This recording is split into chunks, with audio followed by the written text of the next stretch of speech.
You might have a guy named like Glenn that comes to your office every 6 months and you have to lay out the red carpet for Glenn. Think about what the person above Glenn does. Jerry is the person above Glenn, right? Okay. His job is basically going to lunch, right? Yeah, powerful meetings, shaking hands real hard. We're gonna go up to the CEO now. The people that sit around a table and who knows what they're doing? Nobody knows what they talk about. Playing cards. What connection does that person have to what you do and what the customer gets? It just seems like you could really chop like 5 or 6 levels off of any job and the company would still run perfectly. Think about your job. Now imagine your manager isn't there. How much smoother would your day run? I mean, how many of you work a job where you don't even know who the fucking CEO is of the company? That means they're absolutely useless. They're parasites. They're on the top, getting most of the money, sending their kids to private school, driving the fanciest cars, and they can't make a sandwich. Every new level of hierarchy is more money coming out of your paycheck. Unions are fucking great because it's not HR. You need solidarity with the other workers. We need to use that and exercise that. You and your other workers are the most important people at that company. I mean, hell, the way I think about it, maybe you don't get a union at all and you just take the whole company away from the bosses, and that's called a co-op. For the almighty dollar, everyone's a slave. What's the point of doing shit if you ain't getting paid? Can you imagine being that sensitive? Like you, well, that's like what that they're is the PC as hell. ultimate. Hey, you know what? This is the freest goddamn country, and it's so free that if you don't stand up, you aren't a free person. And goddamn it, boy, if you don't stand up right now, you ain't free. Because you have the freedom to do whatever you want. But I'm telling you, I have the freedom to make you feel bad for doing the freedom. Just get up and say you love it. Just get up right now, Copernic. God damn it. It's so free that you can't do it. You have to. It's free because there's only one way to be. That's why it's free. So be that. Damn you. They don't have anything to live. I mean, their kids hate them. They don't have, all their money got stolen by banksters and shit. Healthcare's running through the fucking roof.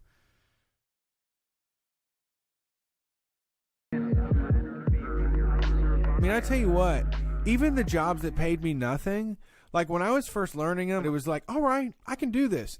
You just need somebody to get the plates and make them go from here to here. I can be the master of that. I was really into that, and I can do that. But after a while, it's like, you guys treat me like shit, and I get the plates from here to here every fucking time, and you talk down to me and shit. What's going on? Jesus, you're counting my lunches. Like, you're looking at what I'm eating. You're like figuring out when I'm going out to smoke. Like, all of a sudden, you're in my shit. But all you said you wanted from me was the plates to go from here to here, and I'm getting the plates from here to here. God, that was the most accurate representation of how I feel when I get a job. At first, I'm helpless. I'm a little baby. I'm sucking off the tea to the manager to tell me what I need to do. You know, I don't want to, my wings aren't fully formed yet. And then once I learn what I'm doing, I'm like, y'all could treat me a lot better for this. I deserve a lot more for this. Wow, this is some bullshit right here. Now that you kicked me out of the nest and I'm flying through the sky and trying to flap my wings here, I don't think you're giving me enough. I don't like this You at didn't all. set me up right.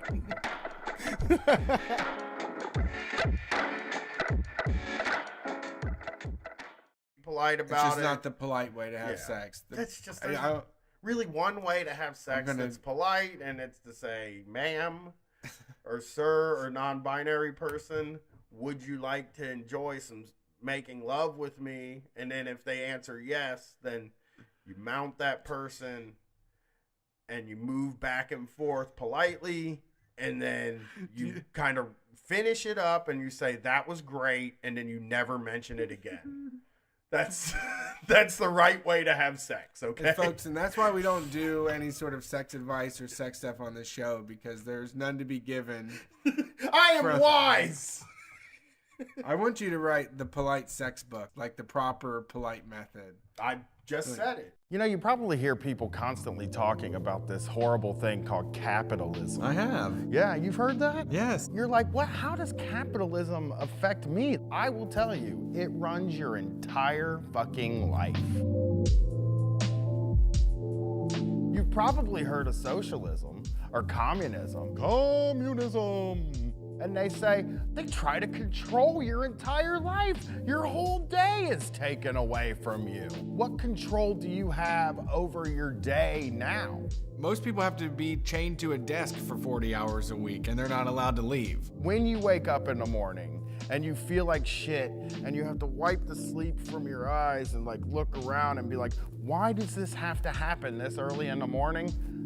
That's a capitalism. And it controls everything, like your healthcare, your education. It all comes down to making money, but some things just don't make money. Honestly, ask yourself, how afraid are you of getting an injury and how that could possibly fuck up your life? Yeah. You're being stopped from skateboarding, breakdancing, doing anything fun, because if you get injured, you're fucked forever. You can't go to work. And so then you have all these people that say, well, we can make a kinder capitalism, a more conscious capitalism. It isn't gonna fucking happen. We need anarchy, we need socialism, we need communism, we need anything but more capitalism. But wait, Brett. When you go to the grocery store, you have almost unlimited choice. You can buy 100 different types of cereals. All made from the same stuff with different graphics on the outside. All corn. It's basically just a bunch of boxes of corn. That's capitalism. It actually treats about 1% of the population like humans, and the rest of us like tools for those superhumans. You don't have any money, your bank account's low? I know where the money is. Jeff Bezos has it, the Waltons have it.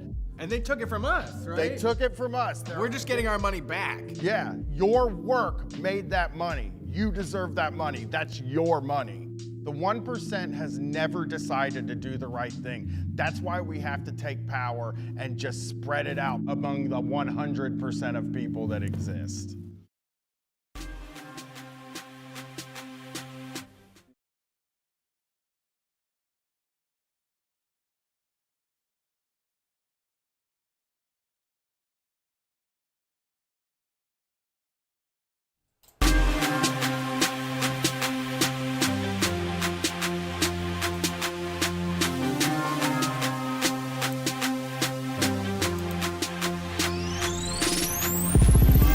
Hey everybody, welcome to Street Fight Radio. We're taking your calls tonight. If you want to get in the queue, the number is 614-655-3887. We want to hear from you.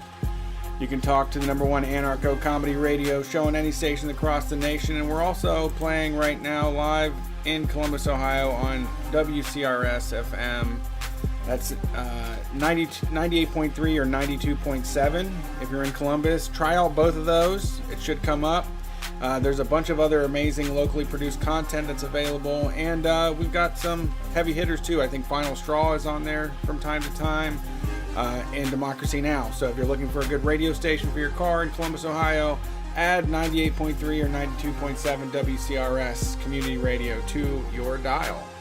My name is Brett Payne, my co-host is Brian Quinby, and we are going to continue to spread this mess across the U.S. as long as we are blessed enough to have the support of everyone that shows up and spreads the word and tells people about it.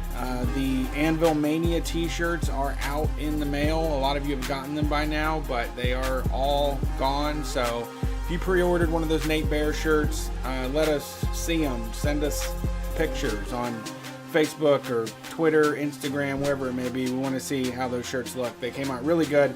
We raised $600 for South Jersey Mutual Aid, so that was a really big deal. New pre-order is up, available at store.streetfightradio.com. If you want merch, if you want to support the show, you want pins, patches, stickers, zines, and more, head to store.streetfightradio.com. Get in on that, support the show, then we won't sell you mattresses. How's your day going, Brian? Tired. I'm very tired tonight. I might be very low energy because of the daylight savings time, which I hate, do not like, or whatever fault. Wait, it's spring forward. Spring forward. I don't know what it's called. Yeah, it was tough. I did spring cleaning today, and we were like, where did the fucking time go? And then realized that it was an hour later than we expected it to be. Yeah, the time was bad. I really got, like, just my ass kicked today. I did my back breaks, didn't get done until, like, 20 minutes before I got here. So I'm, like, really tired. And like now I'm sore too. I'm like so low energy. I had to take a shower, so I'm cold.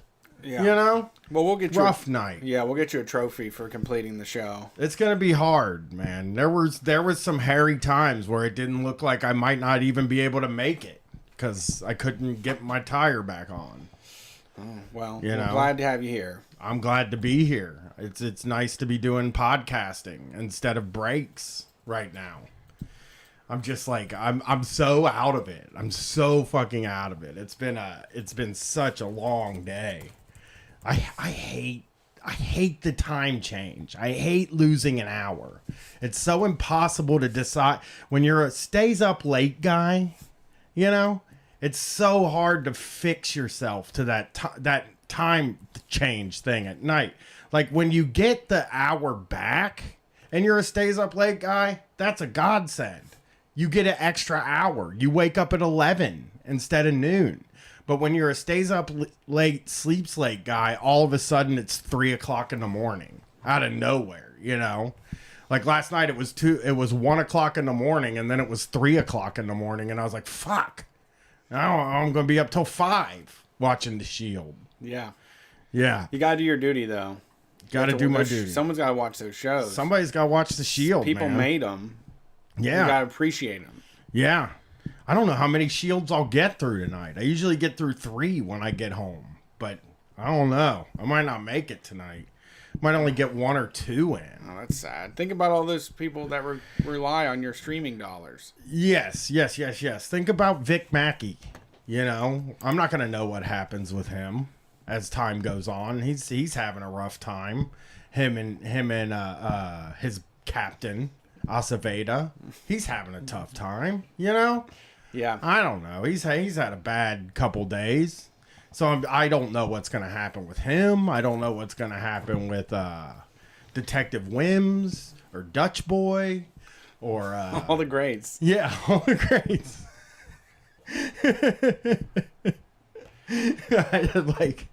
I don't usually remember names. I was surprised I was able to throw out that many names of characters. I've watched whole shows and didn't know anybody's name. Like I've watched like 5 seasons of a TV show and been like, I don't know. Is that one Tig? The main guy. Yeah. Yeah. The main guy, the guy with the thing on his face, the guy with the jeans. That's how I remember everybody. Right. You know? So yeah, been a day. Very sore. Had a lot of nuts that didn't want to break. You know? That's the worst. And I didn't have any PB blaster to really blast those things out. Big mistake. I know. I should have bought some PB blaster, especially after I went back to the store in the middle to get an extendo for my socket wrench.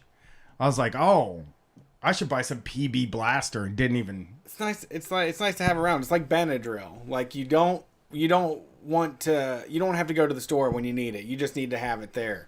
Yeah. I thought I had PB blaster though, but everything I own, my toolbox is the trunk of my car.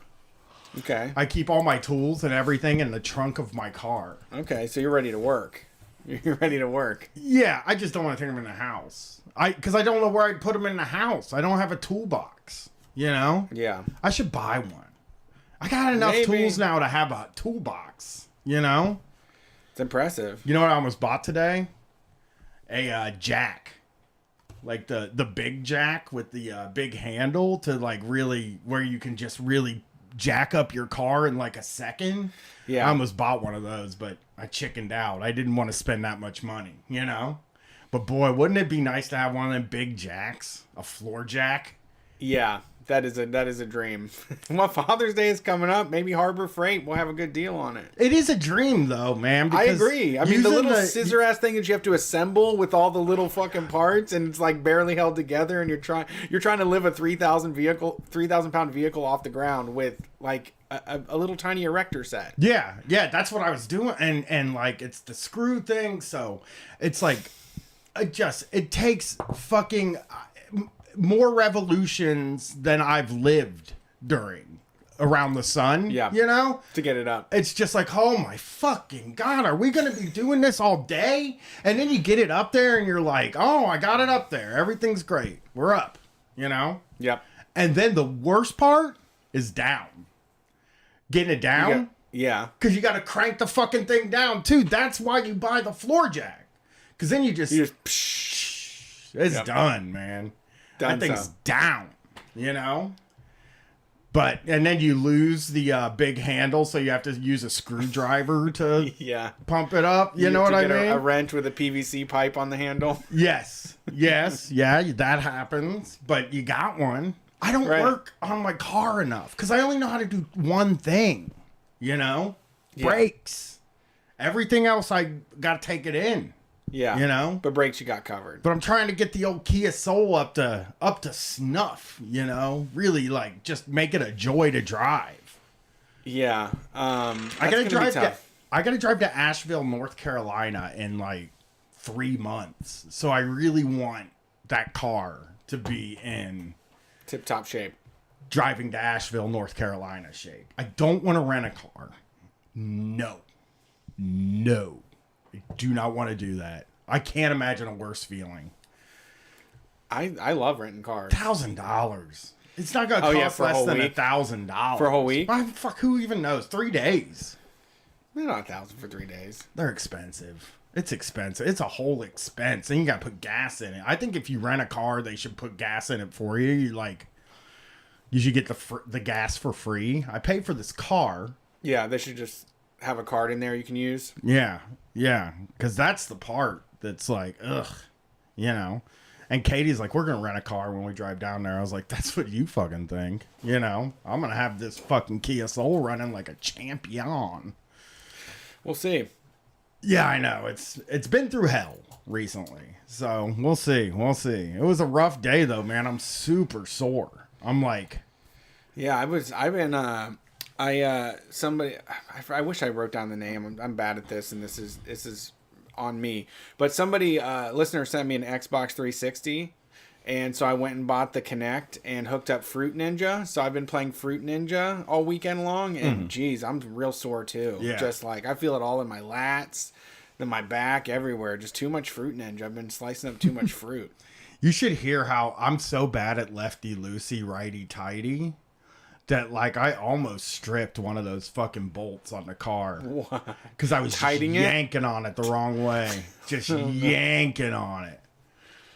It was getting dire, and I was just like. And then you realized, how many corners did you take off the bolt? How many? They're all pretty loose, man. You're not getting that off with a regular wrench. You're getting that off with a socket from now on. Okay. Because I tried to do a regular wrench with a hammer, and I was just tightening the fucking thing, you know? God, no, I don't want to hear that. Yeah, it was bad. It was bad because then I took the other piece, and I was like, what I did was I was like, maybe I'm going the wrong way. So I took the other bolt that came off, and I screwed it back on slightly, and was like, okay, yeah, that was the tight way. Yeah, I was doing it the tight way. Yeah. The tight way is not the right way. Yeah, I was doing it the tight way. That was a rhyme. That was an issue. It was just, it didn't go well. I thought I was going to be able to do all 4 brakes in 4 hours. That was my plan. Okay. Get it done. What did you clock? I got 2 done in 4 hours. That's why people pay. That included a walk to the auto zone. Oh, okay. That I had to do. That's fine. Better than paying Midas to do it. Yeah, I didn't want to pay. I never want to pay somebody to do brakes. You know, I might have to next time. I had to get rotors.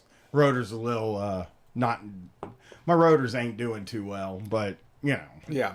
I once asked somebody why do you change your rotors? And they were like, because they wear the brake pads quicker. And I'm like, is that all? Because brake pads like $26. Right. You know, rotors are super expensive, and I have to buy another special tool for that.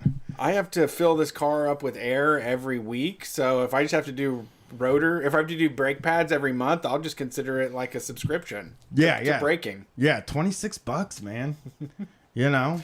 Well, I'm glad you're taking over. You're taking control of your transportation life. Yeah. Now I'm so tired though. I am really. I don't know how good I'm going to be tonight. That's my warning. I don't know how good I'm going to be tonight because I'm a mess. All right. I'm a mess. Were you ready to start taking calls? Let's take the calls. Maybe we can get out of here early.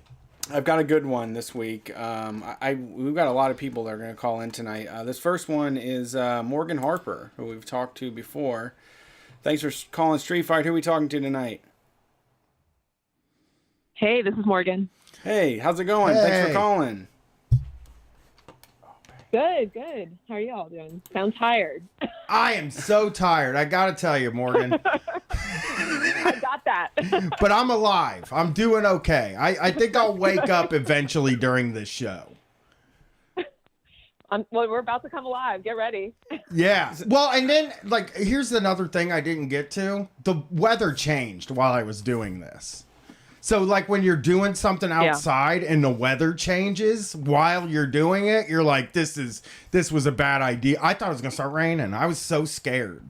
But just the cold wind blowing on my, ill-fitting shirts and stuff like that. So Back's hanging out. Yep. That little area on your back is just getting frosty. That's what happened. So It's a beautiful image. Yes. So Morgan, I reached out because I was following along with your Instagram, and I saw a few weeks ago that you went and, well, I guess you zoomed in and talked to the Antitrust subcommittee in Congress, and I wanted to check in and see what you're up to now. Yeah, well, thank you. It was good to hear from you, and I'm happy to be back. So, yeah, I'm kind of up to a lot of things, but how I found my way to the Antitrust Subcommittee is because during the day I'm working for an organization called American Economic Liberties Project, which is a DC-based advocacy organization, but they're kindly letting me work from Columbus. And they're sort of focused on competition policy and really this like concentration crisis that we have in terms of like every market being dominated by a few large corporations that destroy everyone around them pretty much and their employees. And so we're really focused on that. And one of the biggest fights right now in that space is big tech like Facebook, Google, Amazon, Apple. The Antitrust Subcommittee did this whole 16th-month investigation last year, and this report, like 400-page report, just detailing all the ways in which they abuse their power. And so now, new Congress, they're moving forward with the legislative stage, and they wanted to bring some people back in to talk about what those hopefully what that legislation will look like to do something about it. I've been thinking. We talked about this movie a couple weeks ago called the Walmart, the High Cost of Low Prices, and I do remember in like the 2000s being like nothing could be as evil as Walmart. That's the thing. Exactly. And then Amazon is so just true. yeah. Amazon is just like, wow, okay, something could be more evil than Walmart. It makes and it's good that you're focused on like kind of the big tech stuff, because what that makes me think is like, nothing was bigger than MySpace for like 5 years. Like everybody was on MySpace, and then it turned to Facebook, and then now it's kind of more spread out among Twitter and Instagram, which is still Facebook. But like something could consolidate even more than Amazon and take more. It's like when you log on to the internet, you used to have to go to separate web pages to like do a bunch of stuff, and now it feels like when you log on, you go to 3 websites. Right, exactly. Yeah, no, it's so true. It's funny you say the Walmart thing because, like when I think we're all like kind of close in age, and that was the enemy, right? Like target enemy number one, public enemy number one, Walmart. And really what these companies are doing is so much more dominant. I mean, Walmart is still bad for sure, but these other companies, I think it is the combination, like it's not your imagination what's happening on the internet. They're dominating the ad tech space, right? Like all those advertisements that we see that are really based on the surveillance and data collecting that they're doing while you're spending time on their platforms, and then driving your web experience. So, that's the interesting thing, because right now there's this whole like referendum on the past 40 years of antitrust policy that's been driven by that low price narrative, the consumer welfare standard. And basically what now people are saying is like, as long as we've just been focused on the price, then we really disregarded all these other harms that are taking place, right? And so that's what the movement right now is like. Okay, the courts have made it so that as long as consumers are, paying lower prices, and as you know, these tech platforms are free, so on that standard, they're never going to be found to be all that problematic. we were missing the fact that we were pretty much getting surveyed and manipulated with our data and allowing these companies to get all the more profitable, stomp out all competition, like a MySpace, for example, and no one can compete. Even companies that people think are like emerging competitors, like Clubhouse or whatever, you know, is like a big one right now, or even Twitter. I mean, Twitter even isn't like truly a competitor of these other companies. So they are super dominant, and that's why, you know, we're really advocating for them to be broken up to even like have a hope for regulation actually doing something to change their behavior. And so I mean, what are the actionable goals that you're presenting as ways to save us from these behemoths? I mean, the main one is literally breaking them up. So, you know, I don't know if y'all have heard that phrase before, and it can sound kind of like, whoa, you mean that seems extreme, like breaking up big corporations that a lot of us depend on. But essentially, you know, like what's happened now is they're so dominant because of this thing called gatekeeping power. And so, like, taking one example, like Amazon, right? Like Amazon isn't just controlling the marketplace where you buy goods. Amazon is also has what they call a private label business, where they are creating products that then compete with other sellers who are on their platform. But the additional advantage that they have is they are able to collect all this data while you're on the marketplace, see how popular an item is. And as soon as it's starting to get a lot of traction, they can just like replicate that kind of product, push the original product down in the search results and make sure nobody ever sees it again.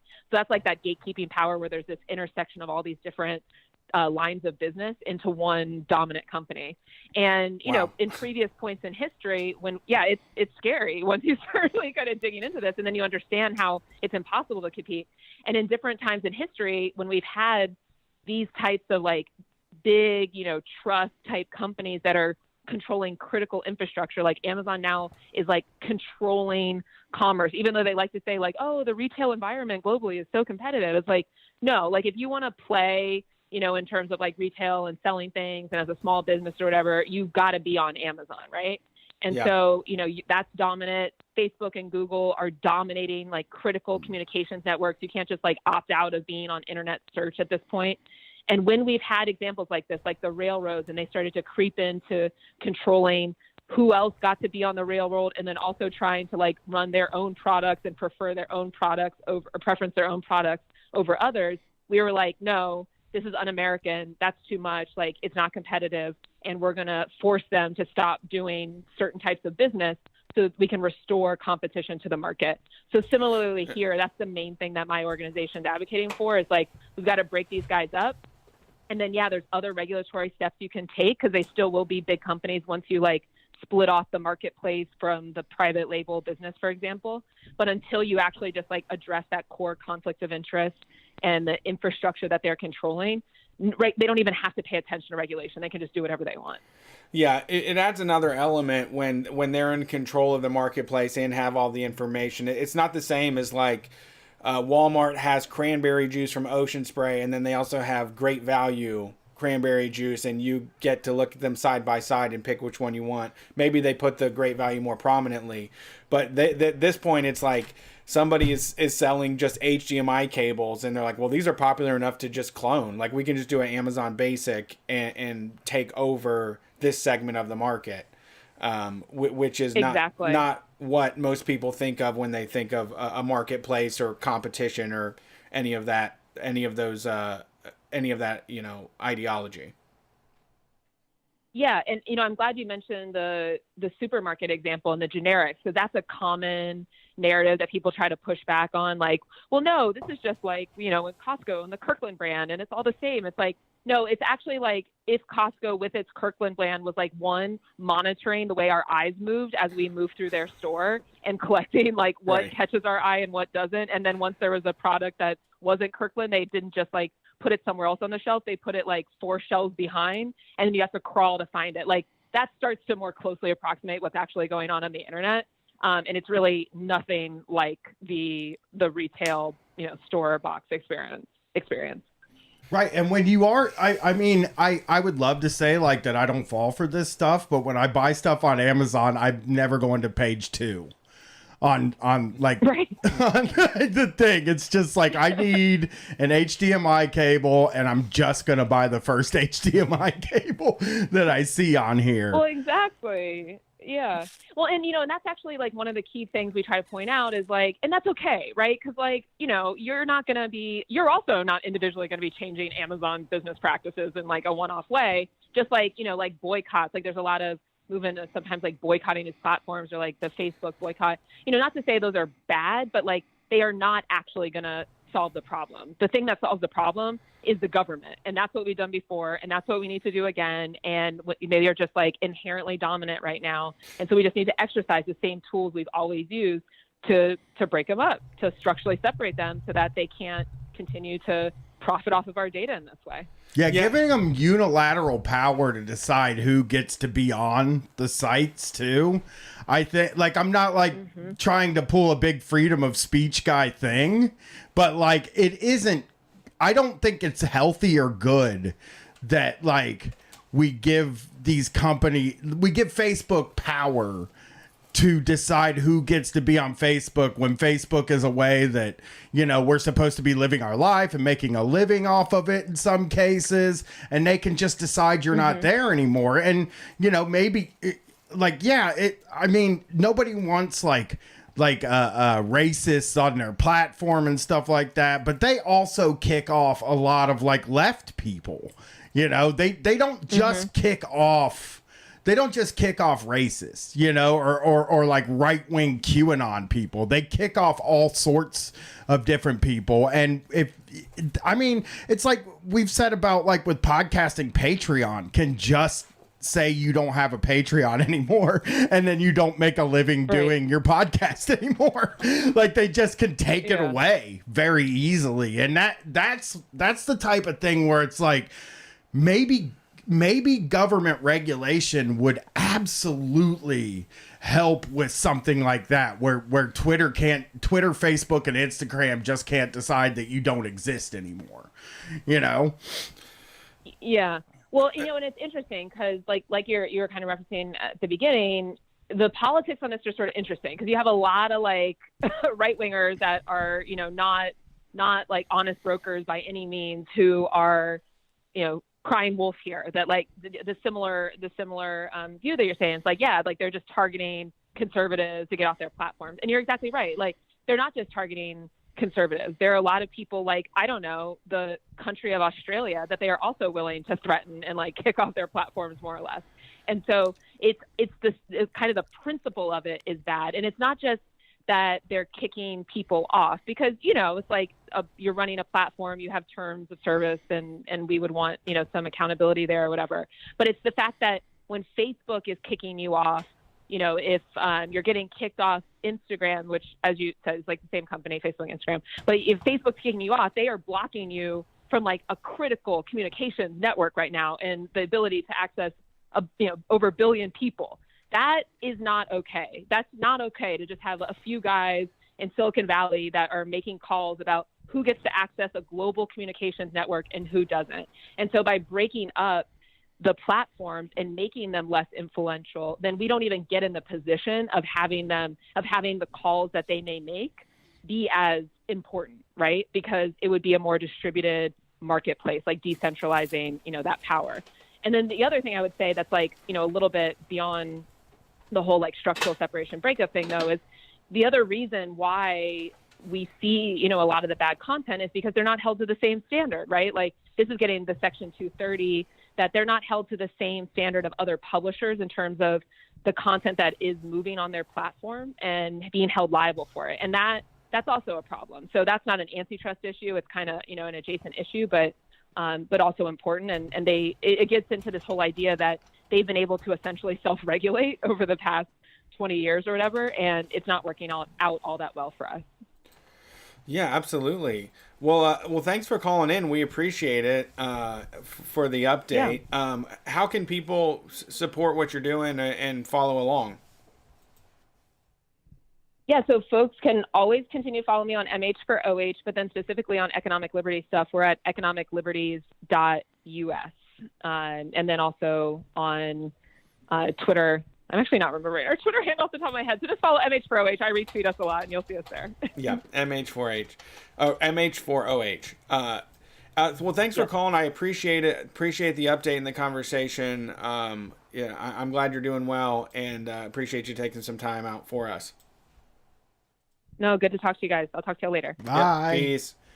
I gotta say, like, I want to really clarify here that, like, I honestly kind of don't, like, I don't care that right-wing racist people are getting kicked off of websites. Right. Like, it's not like something, but I have seen sex workers and communists and like feminists and people like that Food get not kicked bombs off and too. shit, Food yeah. not bombs. All kinds of people get kicked off, and like just the first thing that comes to your mind is the racists, because they scream the most about it. Yeah. You know what I mean? Like, They feel the most persecuted. and it is that thing where, like, it is like really four guys just making decisions on who gets access to this platform. It would be like if the phone company just said, hey, you're not allowed to have a phone anymore.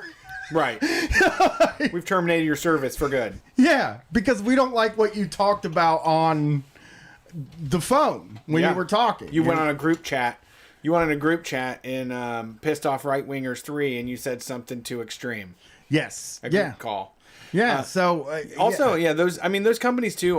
Like Amazon has made so much money last year, and they are like I said it before a couple weeks ago, they are subsidizing the cost of everything. You know, they can send cotton balls to your house for $2.14, but that is going to cost you a lot more on the back end. You know, yeah. what it really takes. Yeah, I mean, you know, they still use the postal service too. I mean, not for everything anymore. They've kind of taken that away, but they still depend on the postal service for stuff when like the them work company extra claims days. they don't make money, Yeah. you know, so they don't have to pay the taxes, and it just terrible. Just I hate those companies. All right, you ready for this next call? I'm always ready for a next This call. one is a brewer friend, I believe. Like Jim Brewer, the anti-mask crusader. It's the goat guy. Yeah. Yeah. Jim Brewer is like really anti-mask now. Maybe on Wednesday we'll play some Jim Brewer audio because he's I'm nuts. into it. I wanna hear it. He is nuts now. He hates masks. He doesn't believe in COVID. We got to do it. He's nuts. Wednesday yeah. sneak peek. Yeah. Thanks for calling Street Fight. Who are we talking to tonight? Hi, I'm you can call me Red Star. What's Okay. up, Red Star? How's it Hello? going?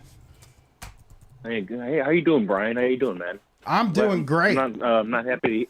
I'm not happy to hear you're not doing well. Actually, Oh, you know, I mean, I'm sore and I'm tired, you know, but I'm doing okay. You know, now that I'm looking at multiple pictures of Jim Brewer, I am like actually feeling great.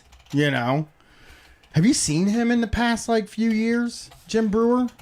Nope. That's like my whole theme for tonight, I guess, is that like I get somebody on the phone that has something specific to talk about, and then I'm like, hey, the wind was blowing in my ass crack earlier today. Or have you seen a picture of it's Jim important Brewer? to talk about ass crack health. Man. It's Yeah. important yeah. to keep ass crack health on your mind.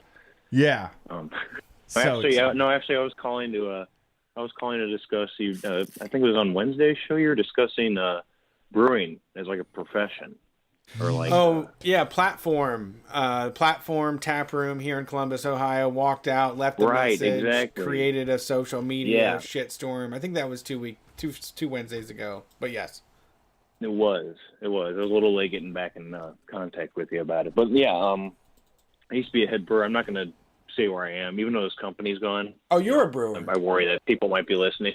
I am a brewer. Anheuser-Busch. In Not bed. at Anheuser-Busch. No. Yes. Not in bed. Michelob. Slightly smaller. You brewed Michelob Light. The best drink.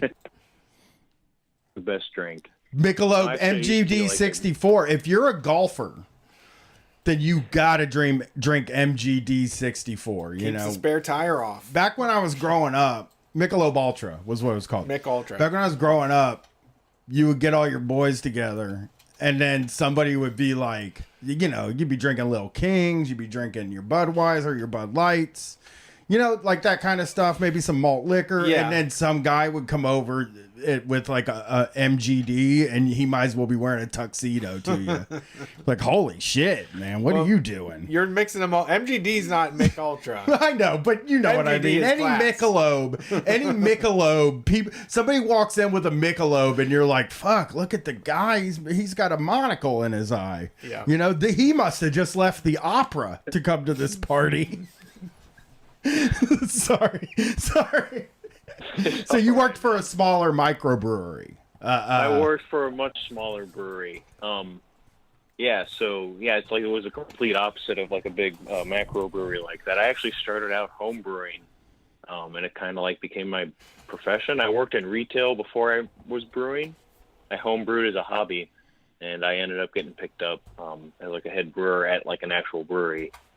You know, we usually have like a restaurants attached to it, so you get like the best of both worlds. You don't only get like the exposure, like the shitty, like petty dictatorship at the brewery. You get the petty dictatorship like all restaurants have.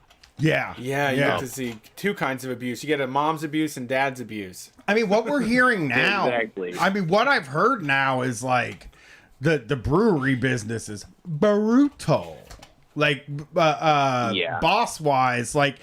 Because they have the same thing as the farm to table restaurants where like people just assume it's like they're there for the love of the beer, man.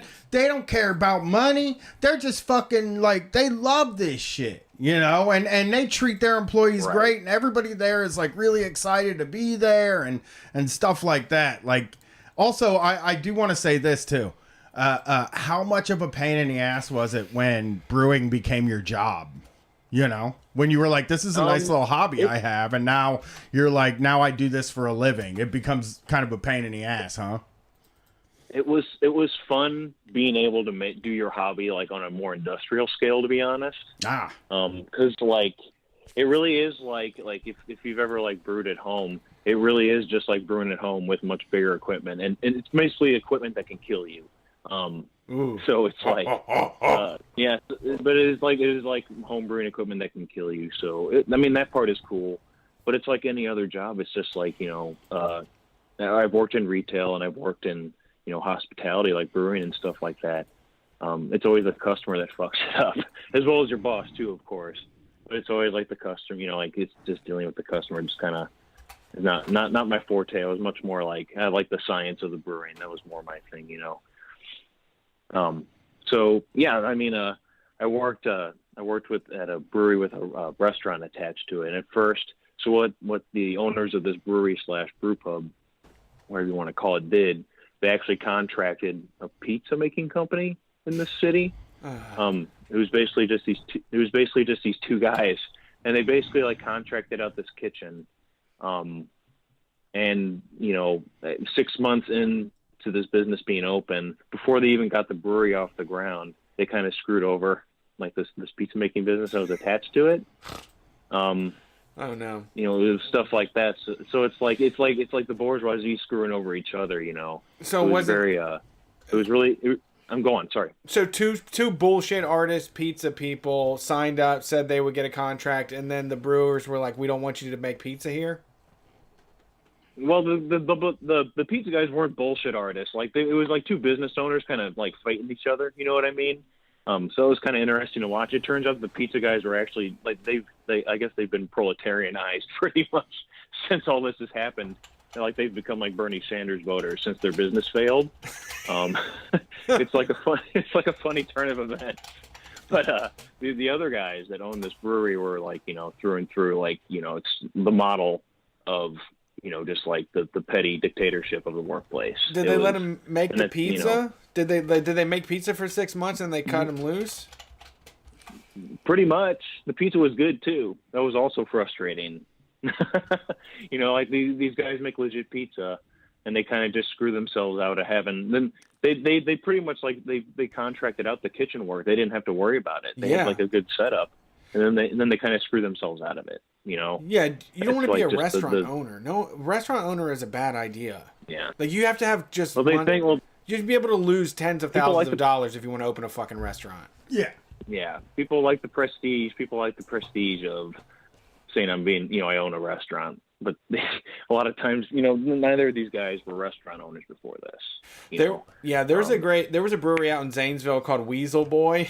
That was pretty good. Right. But when you went to their tap room, all they sold was Ohio pizza and like fries and wings, and it was way better than trying to get like a gastropub fucking fish sandwich or something, or having somebody that makes beer and then feels like they're supposed to be passionate about food, or they just feel pressure like, oh, we're supposed to have like beer cheese here, and we're supposed to have a nice big hamburger we're proud of. And it's like, you're not. You just want to sell fucking alcohol.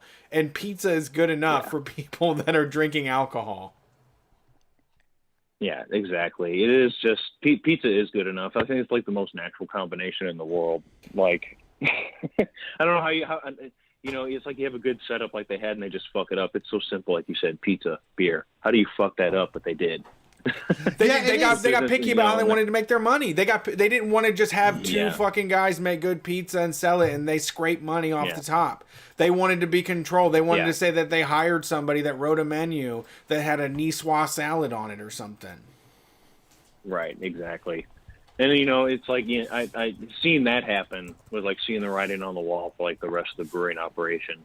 And if it wasn't like for me putting in like you were talking about. This was like them sapping all the passion out of me. This was something that was a hobby of mine and something that I enjoyed doing. And like you said, it was just this sucked the energy out of me. It ruined my love for brewing. And I haven't made beer since I quit that place. That was like 3 years ago now. It scarred you. It's fucking terrible. And it's just so frustrating, and it happens to me. It's been happening to me my entire life. I'm in my mid-30s now. I'm only a little bit younger than you, Brett. And it's like, I'm a college graduate, and it's like everything that I've wanted to do in my life. I've wanted to teach history, but you watch like the way teaching is politicized. Mm-hmm. And I don't mean like, I love seeing teachers get out and striking is what I mean. But what I mean is like you sit down and you read the curriculum when you're in like pedagogy school, when you're in like education school, and you read the curriculum that the state wants you to teach, and it's like I can't in good conscience do this. I can't in good conscience good conscience teach a classroom full of like black children that capitalism is actually good, like I can't go in and do that. It's just very difficult for me to like keep to the curriculum. I would get fired in about 2 seconds. Yeah, it is good to know that eventually what you say to the kid is going to reach to their parents, and there's going to be lots of complaints. Yeah, and then exactly. You're not going to retire on that pension deal. One. Yeah. So that sucks, and it's like, and so since I quit brewing, like I've been writing, but it's like shit. Even that is like tough to break into, and it's just I'm back in my retail job, but it's unionized, so it's not that bad actually. At least I got like the bad brewing experience behind me. Yeah, I mean, it was very frustrating though. It's all experiences. A life is just a series of experiences and chapters, but it is good.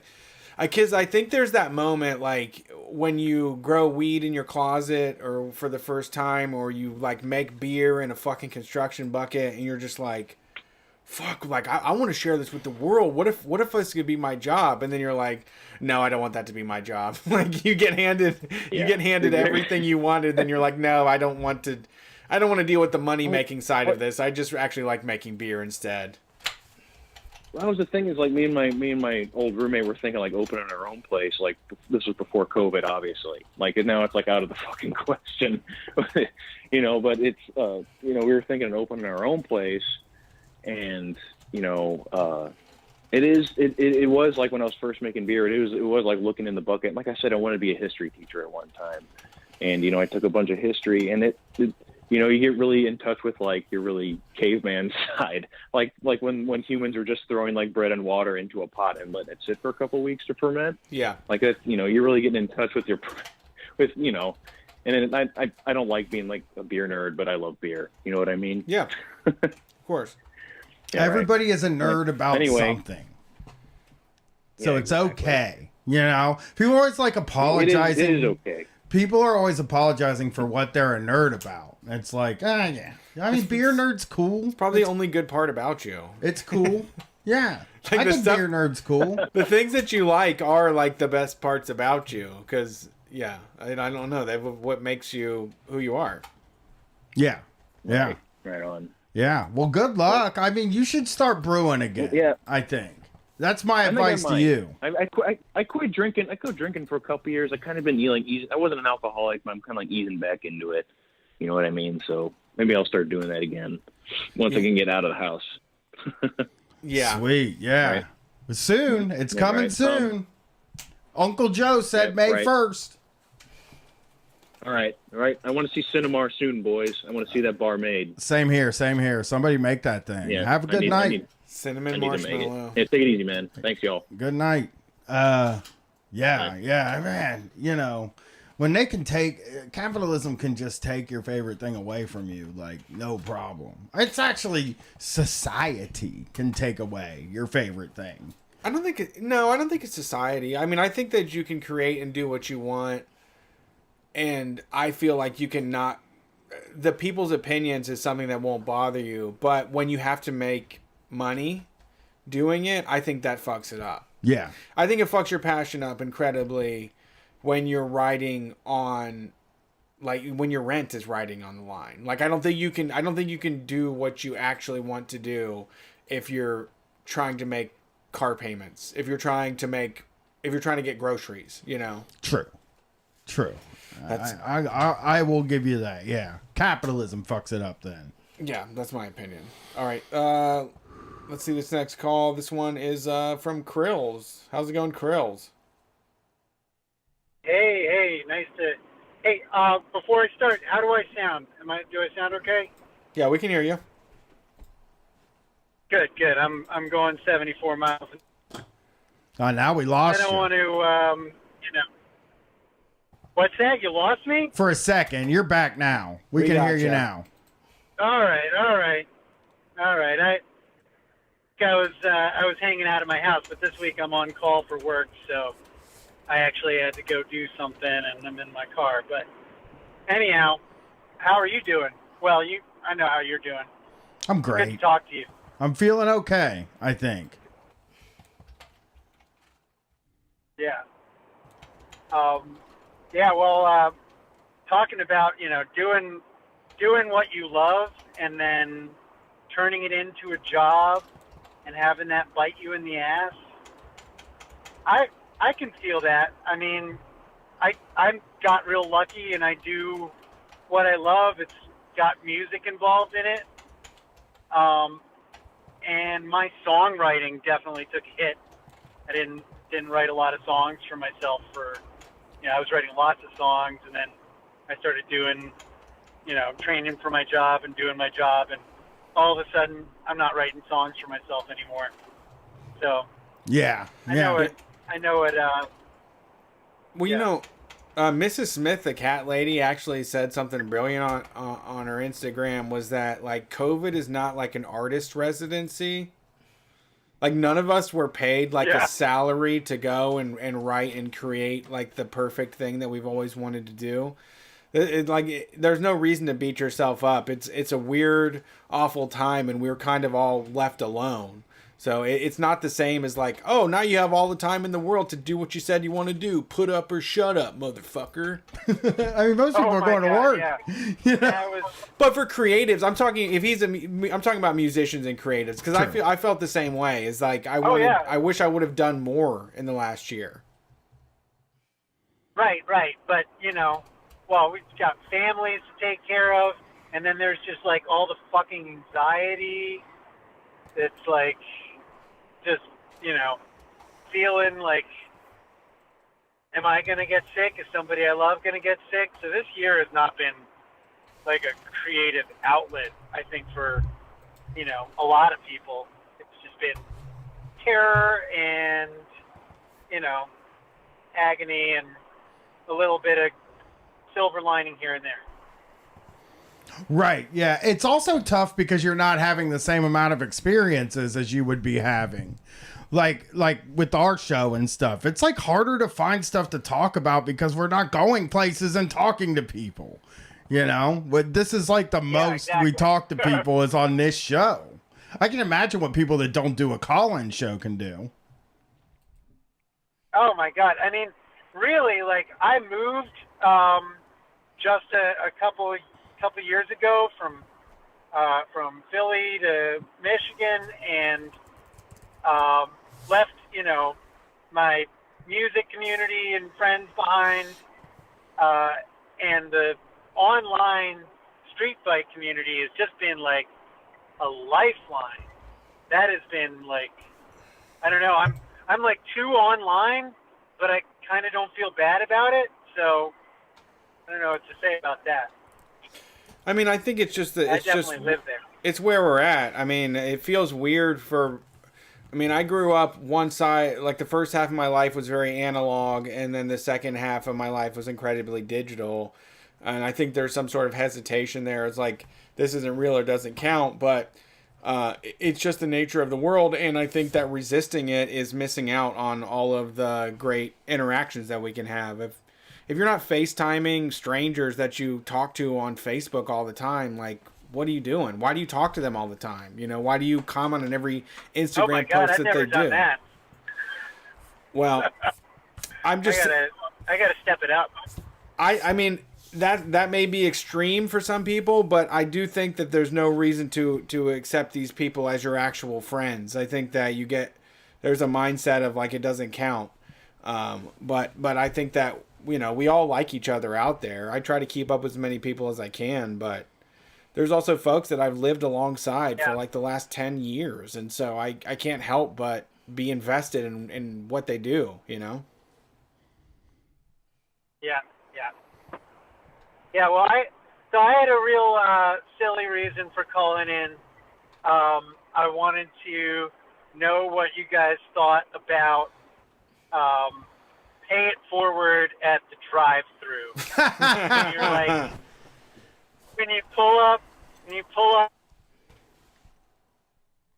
cashier says, "Oh, actually, the car in front of you," and like you've got like, I don't know, 10 seconds, maybe less, 5 seconds, like formulate a response. What do you think about that?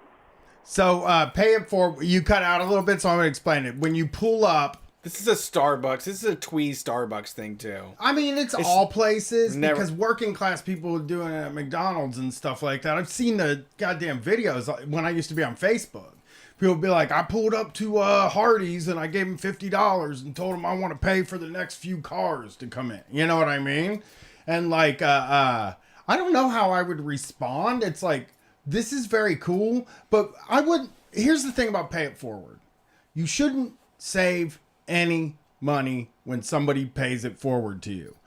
The reason for that being, you should take the money that you were going to spend, tip that money, and then the cashier is really the one that's getting it paid forward. The tip jar is really the thing that's getting paid forward. That's what I do. Whenever somebody gives me something free, I just tip the money that I would have spent, If it's like $5, $6, $10, if you go to Starbucks and they're like, your chocolate chip latte or chocolate chip frappuccino has been paid for, which is like a $6 drink. It's like, fine, I'll just tip $8 then. And then boom, you got yourself the cashier got themselves something nice. And the person that drove away got to feel good because they got to pay it forward. For you, it's just kind of like, okay, But you break the chain. Okay, yeah. Oh, I forgot you have to also add. I think you got it right. I would just lean my head out of the car door. I would just lean my head out of the car door to the person behind me and be like, I paid forward the chain. I broke the chain because I gave the cashier the money instead of you, and then drive away. Brian, you beautiful fucking genius. You actually solved the problem. You literally solved the problem. That's it. Because the person behind you doesn't know that it was going to get paid for. And instead of turning it into like some sort of twee event where like I swipe my card for $35 because there's a whole minivan full of 8 people behind me, you just give it to you give the winnings to the cashier. I agree. I mean, that's the It's plan. never happened to me, but I like it hasn't happened to me, but I feel like I would just be pressured in to be like, yeah, sure, whatever. I'll just pay for the person behind me then. Like, please just give me my food and stop trying to get me involved in some sort of ethical debate. Yeah, well, when it happened to me, I got like a donut and a coffee, and I had to pay $8 because my like 5 seconds of processing time didn't know the right answer, and so I did tip the cashier, but just like the normal like dollar or whatever that I'd pay for getting me a donut and a coffee, but this time I also had to pay $8 for the car behind me, and also feel like an idiot driving away because I was like, that was dumb. Like, I just got screwed there. Yeah, you're like, I didn't need that goddamn. I didn't need it. I didn't need you to pay for my coffee. I came here to pay for my own coffee. Now I'm paying for these crazy people behind me who probably ordered $35 worth of coffee. Yeah. I mean, yeah. Like, it's look weird. in your rearview mirror, see what's there. What car is behind you? Does it look like a jalopy, or is it like a big shiny SUV? Yeah. No, just do. Brian's got it right. That's the answer. And thank you for your service. I think we need to get that message out there. Break the chain, tip the cashier. Yep. Give the cashier all the money, break the chain. Because nobody wants to be responsible for the people behind them. Nobody does.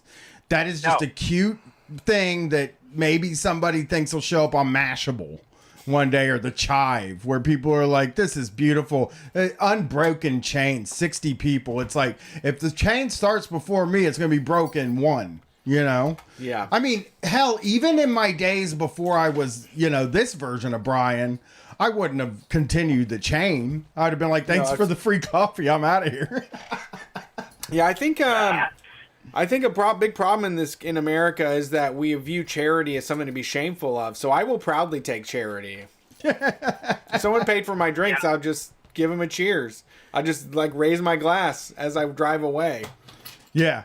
Yeah. I mean, can you imagine? Like, do you think the person that starts the chain parks across the street for a little bit and watches it? Fucking jacks off. Like, yeah, fucking sitting across the street just beating their meat, watching these fucking people pull out. So like, altruistic what I did. I'm creating connections. Fucking sickos. Sicko pay it forward freaks. Yeah, I've never been involved with it. I've only heard tale from my wife. I think she keeps the chain going, but now I'm going to let her know what the new rule is. Just take a 20 out of your fucking wallet and give it to the cashier and say thanks for the drinks. Yeah, keep this. Keep this, cashier. Slip this in your pocket so somebody else can't get it either. Keep it away from your manager if you're tipping them out. But yeah, that's the way I would deal with it. That's the way I deal with everything free. It's like, if they credit my account on a Grubhub, I'll go back in and just give the driver the money because it's like I was gonna pay for it anyway. Yeah. Yeah. That when you have time to think about it, like I usually make the right choice when I've got time to think about it. But like pay it forward, it's like boom, you got to make a decision. 3 seconds. No, what are you gonna do? They're like, are you a good person or not? That's what they're saying. Are you a good person or not? It's all based on this. Does the cashier care? The cashier doesn't care. No, they don't. They're like, yeah, whatever. The person behind you made my life more difficult, so now I have to tell you this thing, and like, you're probably gonna react and think it's all cute because like most people would be like excited about it, and like, can I snap this? You're gonna do the ice bucket challenge or whatever, and all of that memey stuff. Yeah. Well, thanks for calling in. I appreciate it. I don't want to take up too much time tonight. Yeah. It was good to talk to you, and all I'll say is a plug is just do mutual aid, people. Do it. Yeah. And not in the form of pay it forward. Yeah, different form. No, don't that's pressure everybody else into doing your charity. You know, this is the thing. Have a good night. I'm gonna go off a little bit here. This is like when we go to. This is like when you go to the grocery store and they're like, "Would you like to give $1 for like food pantries?" It's like, I would love for the food pantries to have money, but I could like go home and type up foodpantry.com on my computer and give them money myself that you're not taking a hit off of. You know what I mean? Now, like, you get to write it off on your taxes, Giant Eagle. Fuck you. You're bundling this. I hate it. I hate anything. And this is fucking across the board. Anything that comes up while I'm fucking swiping my credit card can fuck off. I will always say no. And it's rude and it's cheap, but it's annoying. You know? Type in your fucking email address. It's like, no, I don't. Yeah. Like, I don't. That's 25 characters, my friend. I'm not doing that right now. I'm trying to swipe my card and get out of here and pay the amount of money that I have. You know? Giant Eagle has added 2 separate screens. And God fucking forbid you go to the gas station. I mean, that is just all day. 5 different things, you know. You want to give for like children who care. You want to give to a food bank. You want to give to this. You want to give to that. It's like, just, why are you doing this? Why are you facilitating this? Right. I don't even think this is done for a good reason. I can't even expect that you've done this for a good reason. I feel like whatever reason you're doing this is evil. Yeah. I just think so. You know? Yeah, and the people digging up dinosaur bones and turning it into fuel, like, I don't think they're experts on any of that stuff. Like, they're like, we'll toss 30 cents their way. Like, okay, but is that doing anything? It seems like the problem's still there. Yeah. It just is wild to me. It's very hard for me to, like, I hate this, like, forcing me to do charity thing. That it just irritates me. I give money here and there, online to, crowdfunding campaigns and whatever there is. If somebody says, hey, some money's needed here, I'll be like, here, have a little bit of my money. It is a part of, like, kind of that Tom's buy one get one thing, though, where it's like, hey, you're here at Giant Eagle. Your total's $44.77. We can throw just like 23 cents on there and give it to someone that needs it. Would you care at all? It's like, yeah, I do care about the system where the grocery store is feeding people. I don't think you are in charge. You're charging people for food. I don't think you have a good brain for feeding people for free. You're the reason that people can't get food. Right. You know what I mean? You're out fucking having the police hit guys in the head with a fucking nightstick for digging in your dumpster. Right. You know what I mean? I don't need you to fucking lecture me on the food bank. Right, right. It's very presumptuous. It's like, oh, I do know about the ills of society. I already do know. You're not doing enough. Yeah. Yeah. Fucking companies. They can go to hell. All right. Next call we got here is from the Kashama Solidarity Campaign. Kashama someone from Washington State. Yeah, hello. Hey, thanks for calling Street Fight. Who are we talking to tonight? You're talking to Dave from Seattle that can give you an update on the Shama campaign. And remember, the K is silent. Oh, Shama. Okay. I thought it was Kashama. Yeah. I've always read it that way. It's like when I read genre genre. Genre or genre. I read it genre. You just read something so many times. Remember when I said NUI on here? Oh, that was embarrassing. Somebody was like, it's ennui. And I'm like, that's what that word is. That's how that word's spelled. I thought it was ONWEE, Pretty much. So, yeah, I just see a word and I you guess. So, what's going on with the Shama Salwant campaign? Which, by the way, for a person that holds a local office in the local government, she is attacked like if I would love to see her get like a House seat or a Senate seat like AOC, because she is attacked like crazy and she holds she's a tech from all over the country, and she holds a seat on a local government. She is doing something right out there. Yeah, that's a really good way to put it.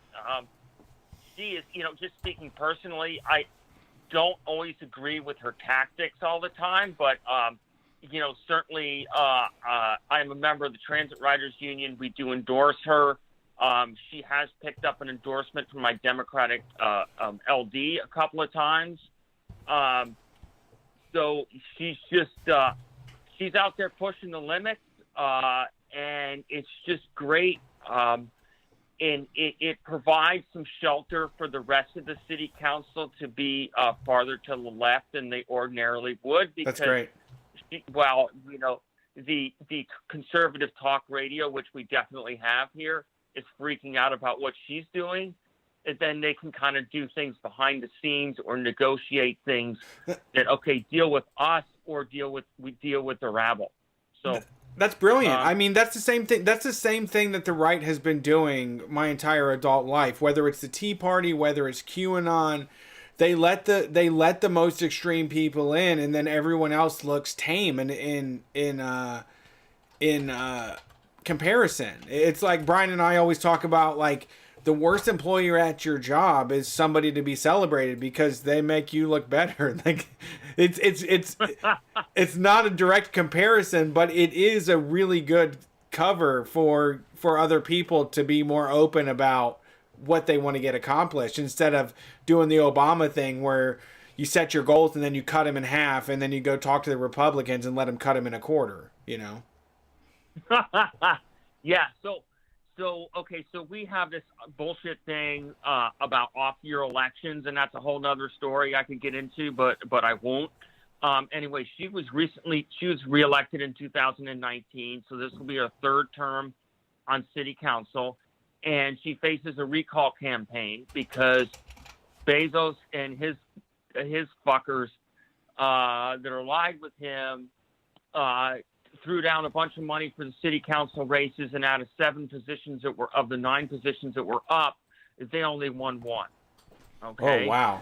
So I'm not saying that the rest of the city council's super left. There's a couple of guys on there that are kind of, I don't know where they are. They're not really that great. The women on there are generally pretty good. And then there's Shama. But so she faces a recall campaign. And there's some bogus charges that I could go off on, but I don't want to waste everybody's time. You can look them up somewhere. And the courts have to decide whether these supposed issues, let's call them, are worth a recall campaign. So that's up in the Supreme Court. The Supreme Court had a hearing a couple of months ago. They haven't released a decision, and then once they release a decision saying that the campaign can move forward, they have to gather so many signatures within District 3, and then there has to be a special election within 30 days.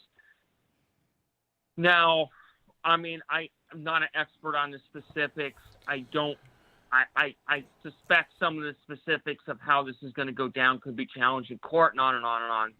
But anyway, so Shama has been able to raise a substantial amount of money, I think close to $300,000.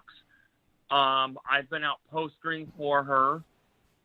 There's also phone banking that people can do from anywhere, or if anybody's in town or passing through, they can check the Shama Solidarity campaign and do postering. And we have to poster with step stools because they are getting ripped down.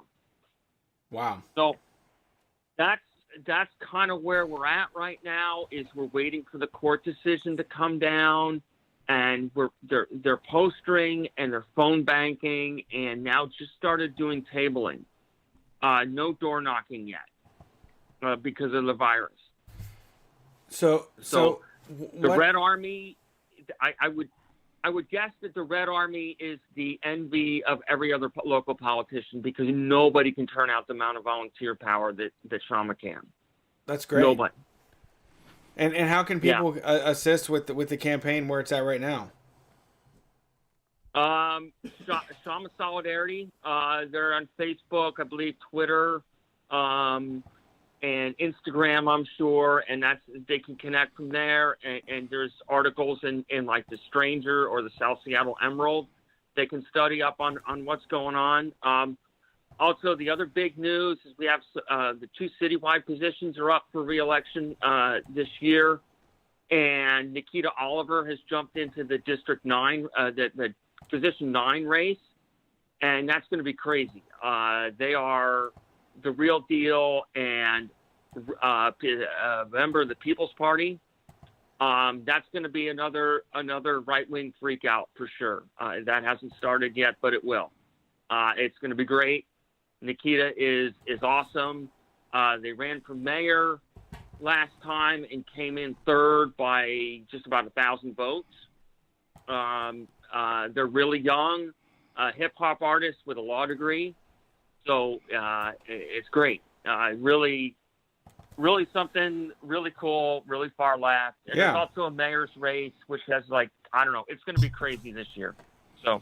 Hell yeah. We love Seattle. It's one of my favorite cities in the country. It's nuts. Yeah. It's cool. Everything closes too early. Everything closes too early. Maybe you can talk to Shama about that. Like, hey, can you make some places stay open past midnight? But other than that, it's a wonderful city with great politics. Okay. Well, so I will just say that there's a lot of neo-libs in this city. There's a lot of conservative homeowners, and there's like some outright Nazis who want to put homeless in concentration camps. So it's not all fun and games here. It's changed dramatically over the years. The rents are expensive. We have a substantial unhoused population because of lack of affordable housing, and we're finally starting to build some. But yeah, it's tough. Local political scene, it's tough and frustrating to try to. And then the mayor really just sucks. Jenny Durkin is just a pile of shit. So we'll just have to see what happens. But if anybody who's in the area wants to join in the fun, please do. We need all the help we can get. Awesome. Well, thanks for calling in. I appreciate the update. Oh, yeah. And so I don't post much to social media, so just check out the Shama Solidarity campaign and Nikita Oliver. Check them out as well. They are absolutely amazing. It's going to be nuts leading up to primaries in August and filing deadlines May 1st, so I don't know how many other people are going to jump in, but it's going to be crazy. All right. Well, thanks for the call. Appreciate it. Yeah. Have a great night. Thanks. Take it easy and have more fun fixing your cars. Oh, I love it. It's so fun. Nothing better. Yeah. When I'm stable long enough, I start to look around for love. I like that song. I thought you were going to change the lyrics to be relative to to your car or something. No, I was just singing When Pink I'm Triangle. stable long enough, then I get a car repair. True. $1,000 charge on the invoice to let me know the truth. Yeah, absolutely. I haven't let me know worked... the truth of that invoice. Yeah. I'm sorry, I don't do a lot of writing parody songs, but if you gave me a week, I could do that. Okay. I'm going to put on the calendar 1 week from now. One more call. Or no, we got plenty of calls. We got time for a break. We have a lot of calls. Well, let's take some calls. Thanks for calling Street Fight. Who are we talking to tonight? What's your pronouns? Hi, yes, this is Grayson from Orange County, California. He, him. Thank you for taking my call. Grayson's early tonight. That's great. It's good to hear from you. Uh-oh. Brett's leaving. Yeah. So, but, I mean, he's just getting something to drink. What's going on, Grayson? How's it going tonight? It's going pretty well today. For me, obviously some adapting to the daylight savings time, but I'm doing pretty well tonight. That's why I was able to call in when I did. I want to actually tell you a little bit of a story that kind of explains how I got to where I got to. And this is actually about my health issues. I mentioned a bit about the neurofeedback, the part where I had the electrodes put on my head while I was listening to Dave Ramsey.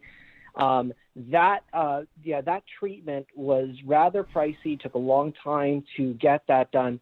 And that was because I had a head injury on a bus in Los Angeles, and I was never able to actually get any money from the litigation against the bus agency, because conservatives like to always say, well, the government is corrupt, they cover up their own mistakes, they exempt themselves from their own laws, and the social welfare system, if you get forced into it, it's a really bad place to be. And all of those things are true, except that it is mostly in the direction of those who are less fortunate, and their mentalities, their mindsets actually make you less able to counter these kinds of actions.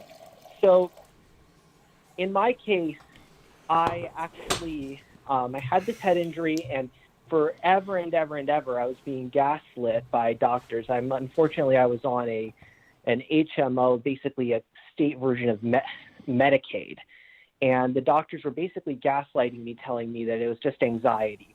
It turned out to be a major balance problem and some other issues that were just never detected. I had different nonprofit mental health organizations that were giving me really, really bad advice, making me feel really crappy about myself, and I just didn't know how to counter their narrative as well as I do now. But what that led me to is that when I got my treatment, the bill had to be paid up front.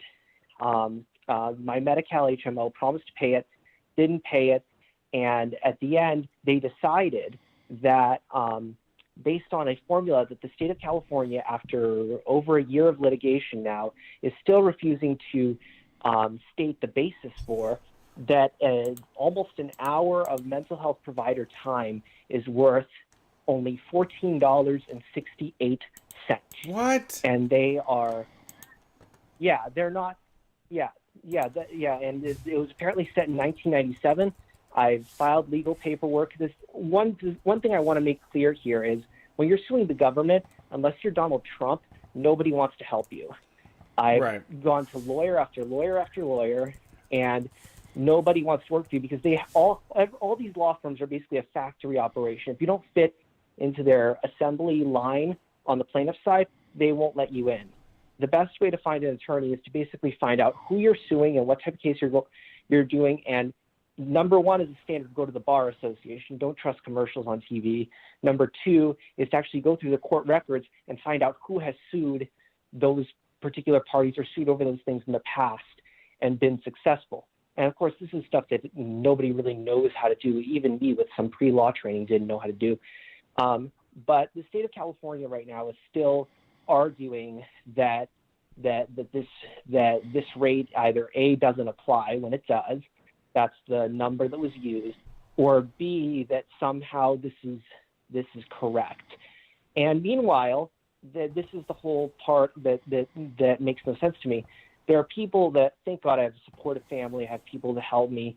People who have mental illnesses will wind up getting untreated, and it costs the government like $100,000 if you become homeless and have to use a lot of services.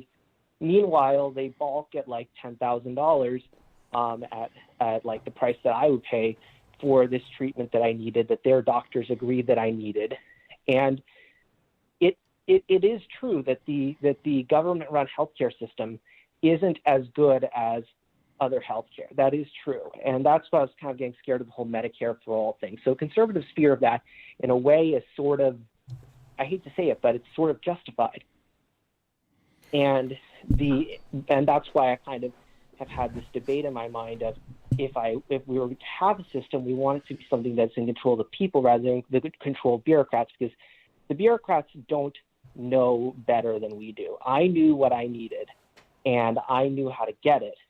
It's just that they would not fall in line and make the system work in the way that those that need it. Right. And I think that's sort of like the key lesson. That's sort of the key lesson of mutual aid, actually, that the people who need the help actually know something about how to deliver the help. Yeah, I agree. And that's. And I also understand what you're saying too. Like I mean, I have family members or people I'm around that go through hell getting things covered by their Medicare. So saying Medicare for all isn't like the best signifier for them.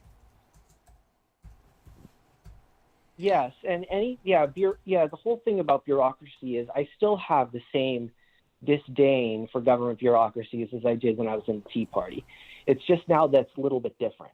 That I realize that the bureaucracy is bad, but it's bad because it's designed around control. They want to control how you receive your services. They want to control how the money is spent. They would rather spend more money and control you more than spend less money and control you less. That's the lesson behind it on a policy level. On a practical level, the lesson behind it is basically when you have something that's done wrong to you, even if you're being told that it's not wrong, you still need to take action about it. And if somebody's using like some sort of complex of blaming you, I was dealing with these organizations that had nothing to do with the state Medi-Cal plan, but these different organizations that were trying to help me with, I guess, kind of self-help type stuff. And their whole thing was that everything was kind of my fault. And that just set me in such a spiral that I felt like I had to be a perfectionist about everything. And when I got turned down by different personal injury lawyers to sue over the underlying bus case, I got thrown around. I didn't fight for myself the way that I probably should have fought for myself. So there can be an ideology that sounds empowering that's actually covertly and subtly disempowering because it is keeping you away from doing the very thing that you need to do. And when something feels wrong, then you need to say it. And the last kind of key bit is when you're dealing with doctors and medical professionals, especially in sort of HMO type settings, you have to tell them like how things function. You don't want to talk too much about how you feel because when you get how you feel emotionally, because if you get too caught up in emotions, some of them will just write you off as being, oh yeah, it's just anxiety, whatever. Yeah. Like if I would have kept repeating to them, it feels like the ground is moving. It feels like the ground is moving. I feel off balance. Heck, had I told them that I'd stopped working out, stopped a bunch of activities because of this, because I felt like the ground was moving functionally, and kept repeating that over and over and over and over and over and over and over and again, then maybe people would have had a different impression of my situation. Yeah.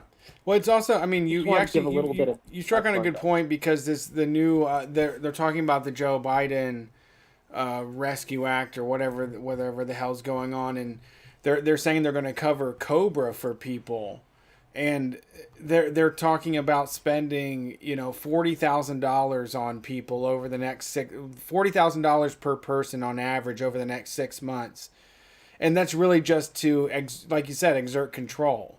Like instead of spending $4,000 to get everybody covered and the medical care they want the logistics in place.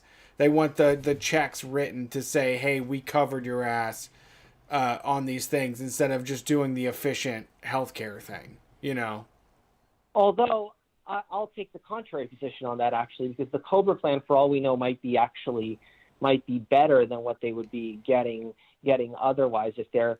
And I figured, COBRA's totally unaffordable if you don't have a job, though. Yeah, exactly. If you don't have a job, it's totally unaffordable. But it is if the government's going to pay 100% of that I'd probably, and I had COBRA available to me, and it was a good plan, I would probably take the deal of the government paying 100% of my COBRA premiums. And like, I'm not the kind of person who's into a lot of luxury stuff, but the thing that I'm looking, if I ever break $100,000 a year, the thing I'm looking forward to doing is being able to pay the $800 a month for the actual good health insurance. Because the two preconditions to getting good health care in America is, number one, having a good PPO insurance plan, and number two, being able to front the money yourself out of your own pocket, not having it go directly through the insurance. Yeah, pretty much. Yeah. You were just saying, though, that, like, Medicare for All maybe puts a bad taste in people's mouth. It's like, we don't have a name.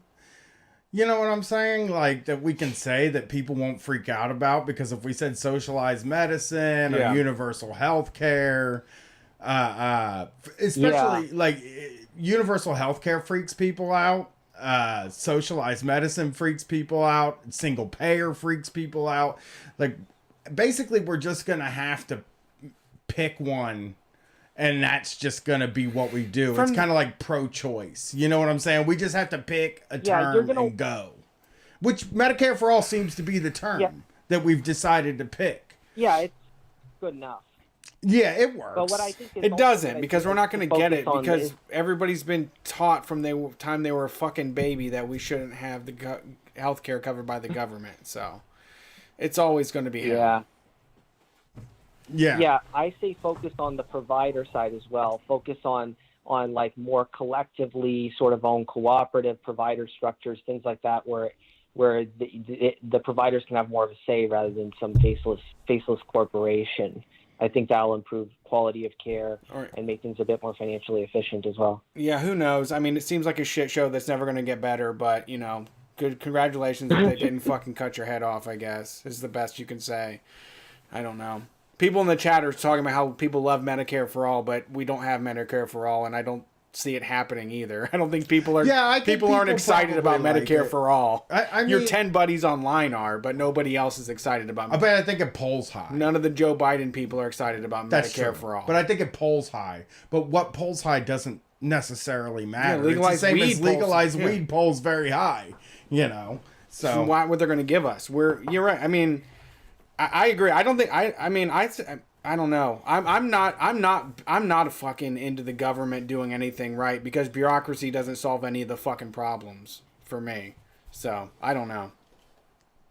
My hands are in the air on that one. But thanks for calling. I appreciate it. Yeah. Have a good night, Grayson. Thank you so much. You have a great night. Yeah. Have a good night, Grayson. Bye. Let's do one more and then go to break. All right. Because I don't want to stand. I'm just tired of talking. I just don't. There's just like. What do? Care about it? Then they like check your brain and see if you care. No one cares. You're gonna be punished. You're American. Deal with it. That's all. That's the deal that we got. Nobody's willing to tough it out and to do real shit. Well, you can't. You know, without the government, you can't make Medicare for All or universal health care. That's right. So sort of impossible without them. Sit around and wait for the government to give it to us then. Thanks for calling Street Fight. Who are we talking to tonight? What are your pronouns? Hey, guys, it's Ben again. He, him. What's up, Ben? How's it going? Hey, you know what I just found out? I was on MSNBC today. So, there's that. You were on MSNBC today? Apparently, yeah. One of my tweets showed up on MSNBC today because I was rude to Elon Musk.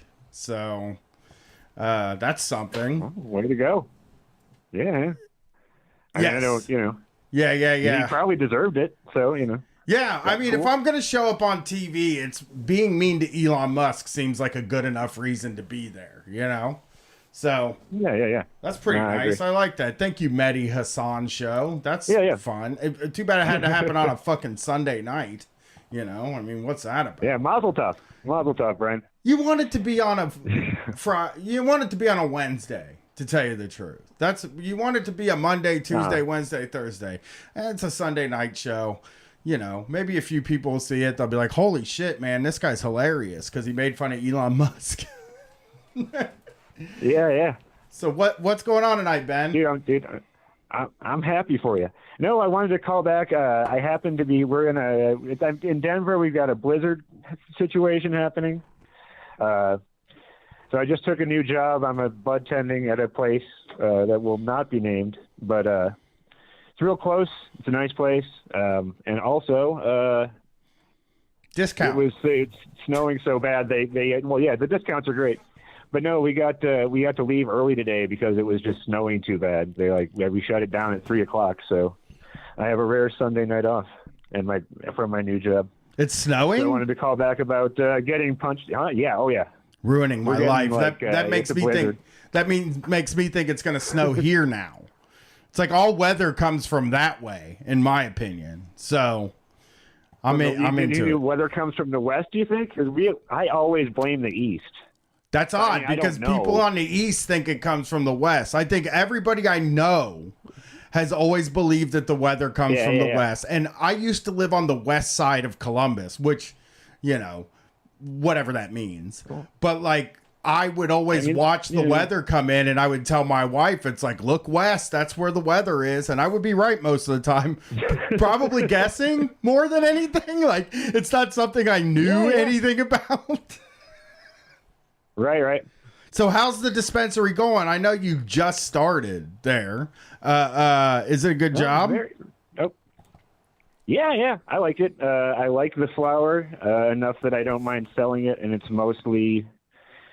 like one of those vertically integrated places. They've got their own grow and make their own concentrates out of their own same strain, so you don't have to learn as many of them. You know what I mean? Yeah. Because got the same flower, wax, live resin. It's all of the same, 10 or 15 strains that we've got. So yeah, it's fun. Yeah. Did you have anybody explain CBN to you yet?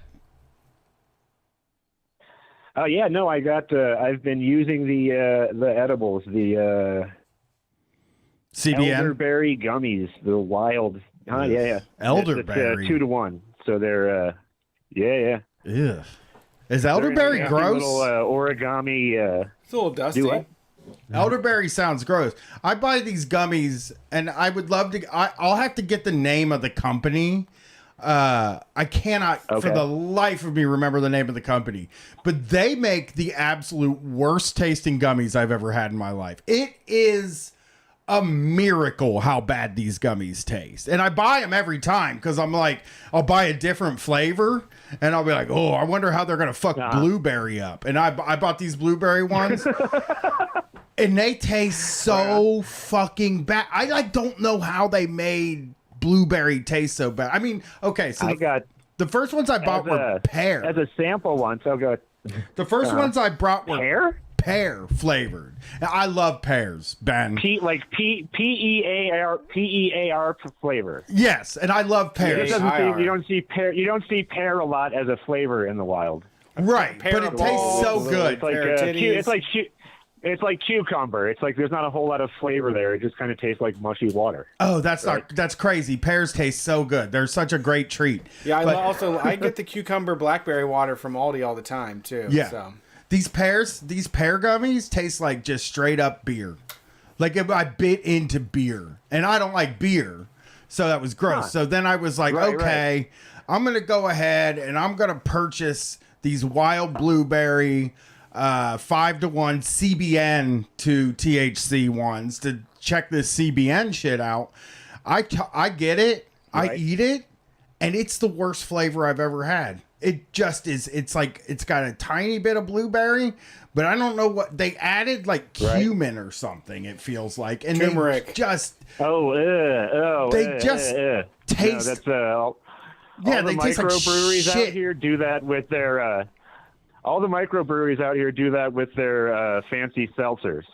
They'll put like like herbs and shit in. Don't do that. Like it'll be like lemon, but with I mean, people were eating fruits and like gummy bears and stuff like that for decades before before without any turmeric in them.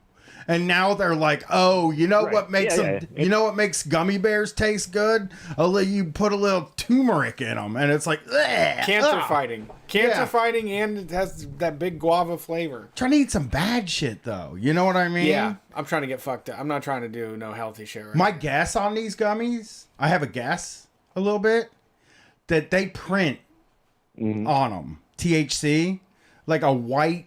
Sort of edible ink, obviously. Okay.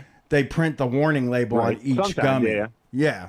On each gummy, they print the warning label. And I wonder if that tastes like shit. You know what I mean? Because they all taste bad. I'll bring you one over and you can taste it. You'll be like, ugh, jeez. And I eat one every night and I'm like, ah. I bought psychedelic water for you. Psychedelic water? Yes. What's that? It's got kava and some other extract, Dominia. Is it called Dominia? Dominatrix? I'm thinking of Domina Chiara. Yeah. Is it water that someone was soaking shrooms in? Damiana. To try and unlock their powers? It's Damiana. Okay. It's a shrub in Mexico that will fuck you up if you eat too much. Okay. I'll try it. I mean, what the hell? What are you going to do? It's like Delta 8. Do they have Delta 8 at your dispensary? I have no idea what that is, man. It gets you high, but it's is that legal. Some psychonaut stuff? No, it gets you high, but it's okay. like legal. You can sell it in illegal states because THC is against the law, but Delta 8 is not against the law. Whoa. And they sell it at all the CBD stores here. Is this a weird, like, herbal weed that people have been falling out over? And like, or is this a different kind of it's for people weed? that can't handle just regular old fucking weed, which has been the burning bush since the Bible happened, so they have to isolate one fucking chemical. Well, they couldn't get it. You know what I'm saying? They couldn't get Delta. Okay. They couldn't get. Sure. If you can't get weed, if you're like a 67-year-old grandma and you're like, I want to get high, it's like I was thinking about this the other day, and that Maui Wowie doesn't have the Delta 8 I need. Yeah, I was thinking about this the other day, and I know this is weird or whatever. You know what I mean? But I was thinking about how, like, I'm 42, okay, and I do not have an all drugs connect anymore. And it's so depressing. It's like, because once you get past, I don't know, 25, you lose that guy that can get everything.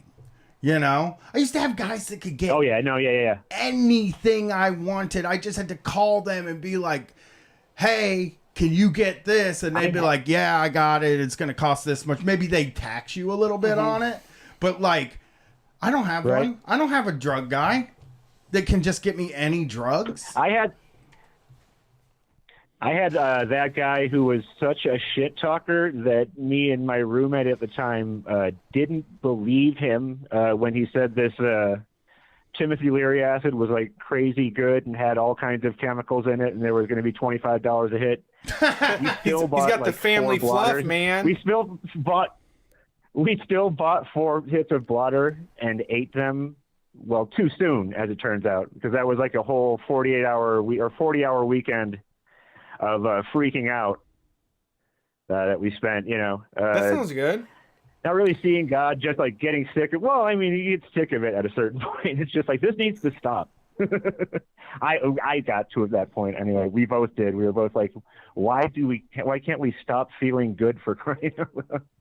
Yeah, but hey, it was too much after, like, you know. I gotta say this. You said that you got beat by a kung fu guy last time you called in, right? Right. Okay, I need we want to hear that now. Before we got to go to break soon. Okay. But I would love to hear about how you got your sternum crushed by a kung fu guy. That's something I'm interested in. Well, the kung fu guy is a supposition on my part. Well, I mean, what happened was there was a guy. I'm only guessing, but because he punched me directly in the sternum and broke it, which is apparently a difficult, according to the emergency room doctor. It's not something that's easy to do. So, like in car accidents, people don't usually break their sternum, or so she said. I don't know, but yeah, it was just a guy. Apparently, I was walking too close to his car. He said something about me looking in his car or something, and so instead of talking to him, I like just sort of tried moving. I was like walking in the street anyway, but I started drifting very quickly to the other side of the street. And he, like, you know, shoved me up against a fence and hit me about the head and chest. What? And then when I fell over, he did a wrestling finishing move and twisted my ankle so like bad Kurt that it was Angle. sprained. That's not Wing Chun. Yeah. That's not. Yep. That's not. I mean, it's some kind of martial art, I'll bet you. I guess punching somebody in the sternum is just a move that I could even do. Although to tell you the truth, the other night we're over here at Brett's house, and he's got a Connect now with the Xbox, and I'm doing this boxing game. Okay. And I am just watching myself throw punches. Like I was outside of my body watching myself throw punches. And I got to tell you, Ben, I used to think I was a badass motherfucker, man, that could just throw a punch, you know? Like if I had to, you know what I mean? If I was like walking too close to somebody's car and they jumped out and they were like, what are you doing? Are you looking in my car? Like that I would just be like, oh, you want some? Just unleash fury upon them. And then I'm playing this goddamn boxing game and I'm trying to throw punches and I was like I should be kicked out of the house for this. I shouldn't be allowed to play this game anymore. You know what I mean? I was humiliated by that. And so I think in order to crush somebody's sternum, you do have to be trained in some way to fight, I believe. Yeah. Because nobody can punch. That's why I said kung fu guy. I was a bit of a. He could have been a boxer. Lily. Yeah, he could have been a boxer. Sounds like MMA. If they went for an ankle break on you, that's an MMA fighter. Yeah, I'm just saying that you have to be able, because like practically punching and putting somebody in an ankle lock. You could also just be a guy who's really, really into bones. Yeah. Well, I mean, to break all the different bones. I mean, punching a guy and putting him in an ankle lock is not easy. Like if you were like, if Brett was like, let's go. It's pretty easy with considering it's me. It's not that hard. Is all I'm saying. I don't know though. To fight in the first place. You know what I mean? I don't know though, because to me it's like, if I had to punch, if somebody was like, Brian, come over here and punch me and put me in an ankle lock, I wouldn't be able to even do it. You know, after seeing myself play that boxing game, I just wouldn't be able to do it at all. You know, and you'd be pre-flinching. No, my punches look. I have never seen somebody punch the way I punch, and you know, I was watching my wife. Self-taught. Yes, I guess self-taught. But dude, when I did it, because what happens is at the end of the game, it shows you yourself. Yeah, it takes sneaky pictures of you while you're playing the game, and it shows you like holding your two palms on your chest, you know, like resting them here while you're fighting. Yeah, and I'm like I'm just like, I can't believe that's what it looks like when I throw punches. Like I was never a big fighter. You know, I've been in a couple fights. Everybody's been in a couple of fights, you know? I was never a big fighter, but I always thought, like, man, if I got some punches in, I would fuck somebody up. You know what I mean? I got beat up every time I ever got in a fight. That's the entire, like, conservative ideology, is that you believe inside of it that you're mad enough to win a fight. And it's like, it's technique and practice. It's nothing more than technique and practice that wins fights. It has nothing to do with your mindset or whether you think you can win or not. Well, you know, what's funny is when I take my walks, Brett, sometimes I'll be like, you know, I walk like kind of like a bummer, you know, like I'm kind of hunched over and, you know, I'm looking at my phone and stuff. So sometimes I'm like, I gotta do something with my hands. Okay. You know what I'm saying? Where it's like, I mean, like, what are you really doing when you're walking with your hands like down to your side? Just, oh God, I'm walking. You know what I mean? So sometimes I'll throw air punches while I'm walking. Okay. And now I'm humiliated because people see me throw those air punches and they look like they did when I did the Connect. Yeah. You know what I mean? I do this combo. I'll do the combo for you real quick. Oh, no. I'm going to get up and do the combo. Live stream. This isn't just Xbox 360. All right, here we go. You know what I'm saying? That's all it takes to knock somebody out. That's my combo. Couple raps on the head. I always think people are like, this guy might be a boxer. You know what I mean? Yeah. Like when they see me and I'm walking, like, oh, this guy might be a boxer. That's cool, you know? You don't see a lot of boxers out there, so... Yeah. I know. He did the little sweep in the arm thing at the end there. That's legit. That's like a haymaker coming from the side. You know what I'm saying? It's like a coming from the side. Hay, sure. Yeah. Oh yeah. So it looks intense. Got to make the hay. Yeah. I can't believe that, though. Yeah, that guy was trained. You know what? Brett tried to take it away from you at first and be like, he probably wasn't trained. I didn't say that. You said, like, maybe he doesn't know Kung Fu or whatever. Like, Brett tried to take it away from you, but I'm going to tell you. No, I'm saying that's not Kung Fu moves. Okay. It's maybe a different discipline. No, yeah. I would say you're doing some Orientalism, maybe. But Okay. But what I'm saying is he was trained. This guy was trained. This guy was trained, and he was trying. He was trained, and he was trying to, like, he had been waiting all day to fuck somebody up. And then, like, because nobody cares if you walk too close to their car. Nobody does that. I mean, they shouldn't. Right. But I mean, if you're in a city. If I was fucking with the door handle trying to get into it, that'd be a different story. Exactly. But, if you're in a city, though, it's like you're going to be close to people's cars. So, like, a guy just getting all mad at you, that's what makes me, he was trained because he was like, all I want to do is break somebody's sternum. You know what I mean? And then put him in a Patriot lock, ankle lock. Do a 1-inch punch on him. Yeah. So, I feel for you, Ben. It's a bummer, too. Breaking your sternum. I mean, it took like a month to heal, but that's like the center of the whole system there. Yeah. Trying to breathe. Oh yeah, your whole upper body, like laughing too hard, hurt really bad. Sneezing. Couldn't sleep more than 3 hours at a clip, just because it's the breathing thing and whatnot. It's a whole thing.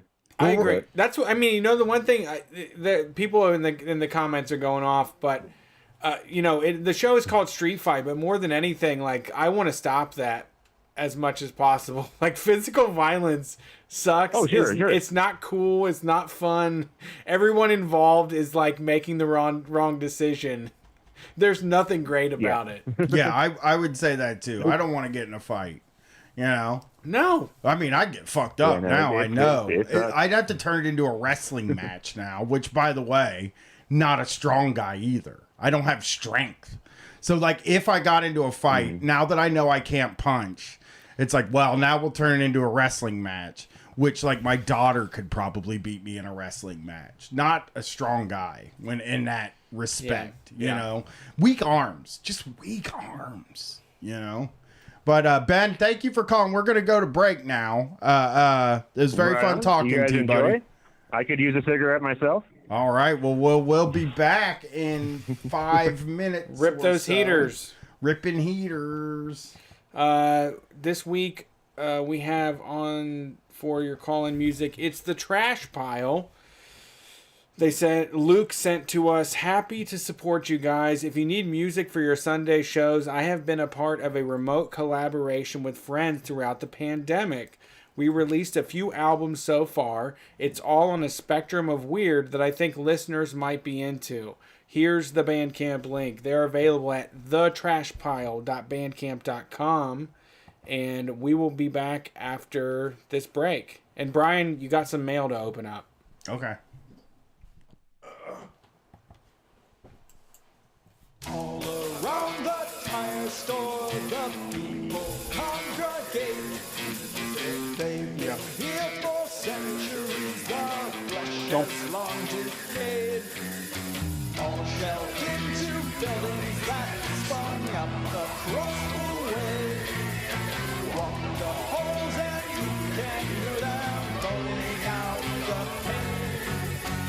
Moaning out the pain.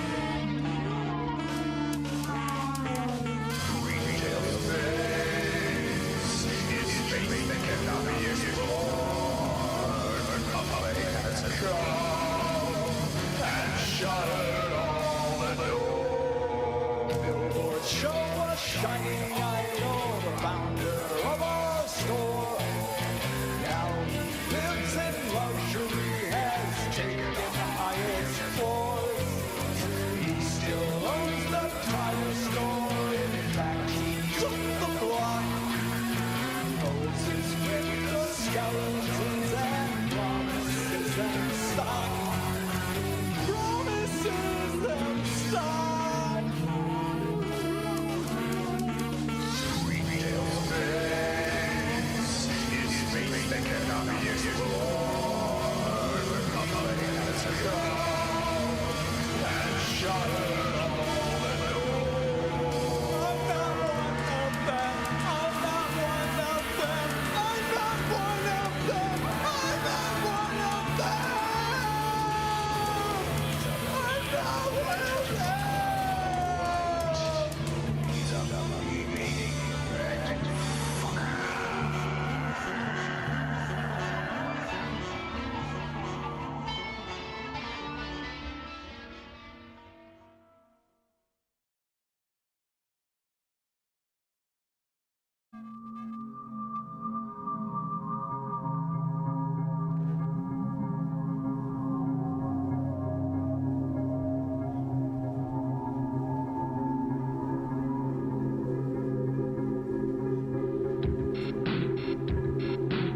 Hey everybody, welcome back to Street Fight Radio. If you enjoyed that music, it was The Trash Pile. You can find them at thetrashpile.bandcamp.com. They're Street Fight listeners and supporters. And if you have music that you make, send us a direct message, send us an email at streetfightradio@gmail.com. We'll get it played on the call-in show.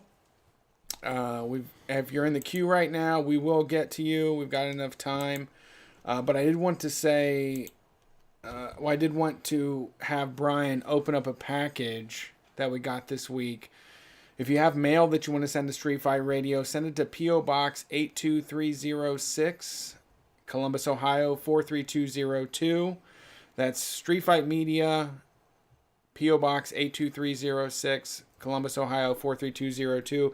If you want to send mail to us, Brian, what do you got over there? I'm opening. What are you opening it with?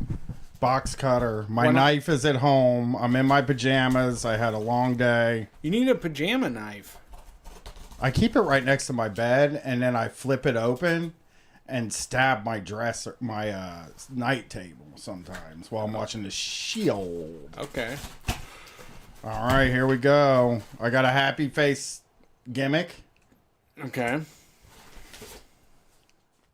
A receipt. What is this? What is this? Some VHSs, the Beginner's Video Guide to Home Computers, Part 1. I'd watch this. Cash Flow, The Secrets of the Rich by old Robert Kiyosaki. That's a good one. We're going to have to get that, we're going to get a VCR to hook this up to. Who moved my cheese? Who moved it? Maybe we already learned who moved my cheese. And finally, conducting high-impact, low-stress performance reviews. A bunch of very good gifts for Get Motivated. Maybe we can get somebody to rip these onto a computer so we can watch them. Yeah, I'll have to figure out how to get a VCR hooked up. Yeah, I don't know how to do that. So these are great. Thank you for the self-help stuff. Now I'm going to get self-helped. That's great. Yeah, I need it. All right.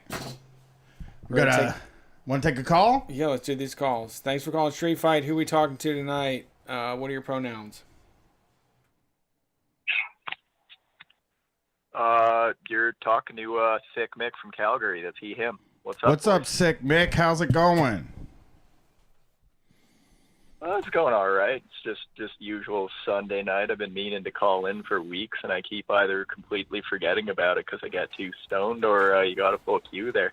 Yeah, we do. I mean, I do the same thing. I get a little stoned sometimes. I have all these plans, and then I forget about it, and then like right before the plan is right after, like if it was me at midnight, I would be like, oh, I'm calling into street. Well, nope, not happening. Actually, yeah, exactly. It happens like that.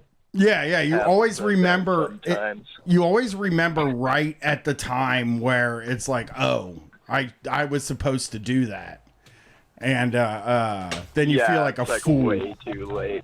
Yeah, I do that all the time. Well, what's going on, Sick Mick?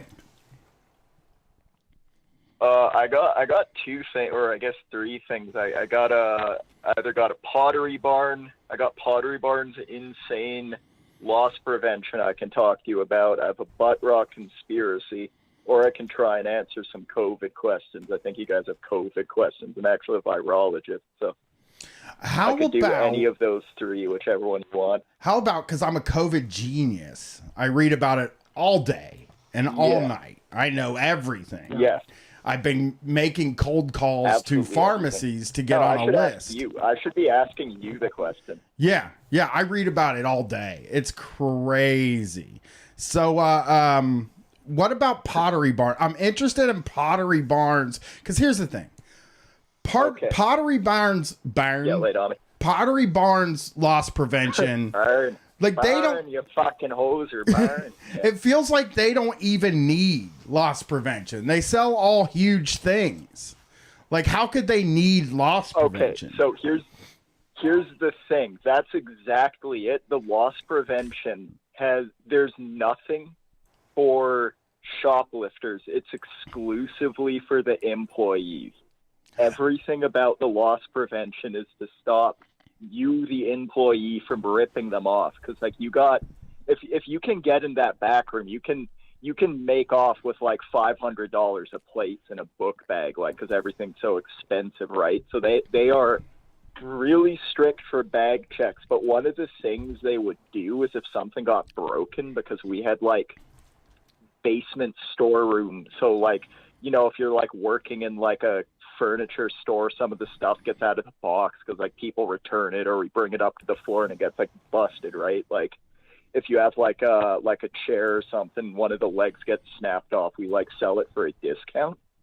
But so the first thing they do is they just start taking like they'll put it on the floor, sell it as is, and they'll start taking like $50 off. But if it doesn't sell by a certain point, they're not allowed to take it below whatever the store bought it for. They can't sell it for less than that. And if that happens, you have to destroy it. Like no one in the store can buy it. You just have to destroy it. So and the thing that's crazy about it is that so I worked in the basement, like I was a stock guy. So what they'd have us do, usually it was supposed to be a manager, and like that's fine if it's like, I don't know, like if it's a seat, they'll just cut it open with a box cutter and throw it by the curb.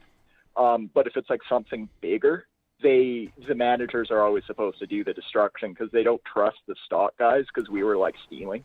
Yeah, because like, some fucking rug got all stained, and my buddy, we just like left the back door unlocked, and his roommate just walked in and took it all out. And we did that a couple times, and they got wise to it. So a manager was supposed to do the destroying because they didn't trust us.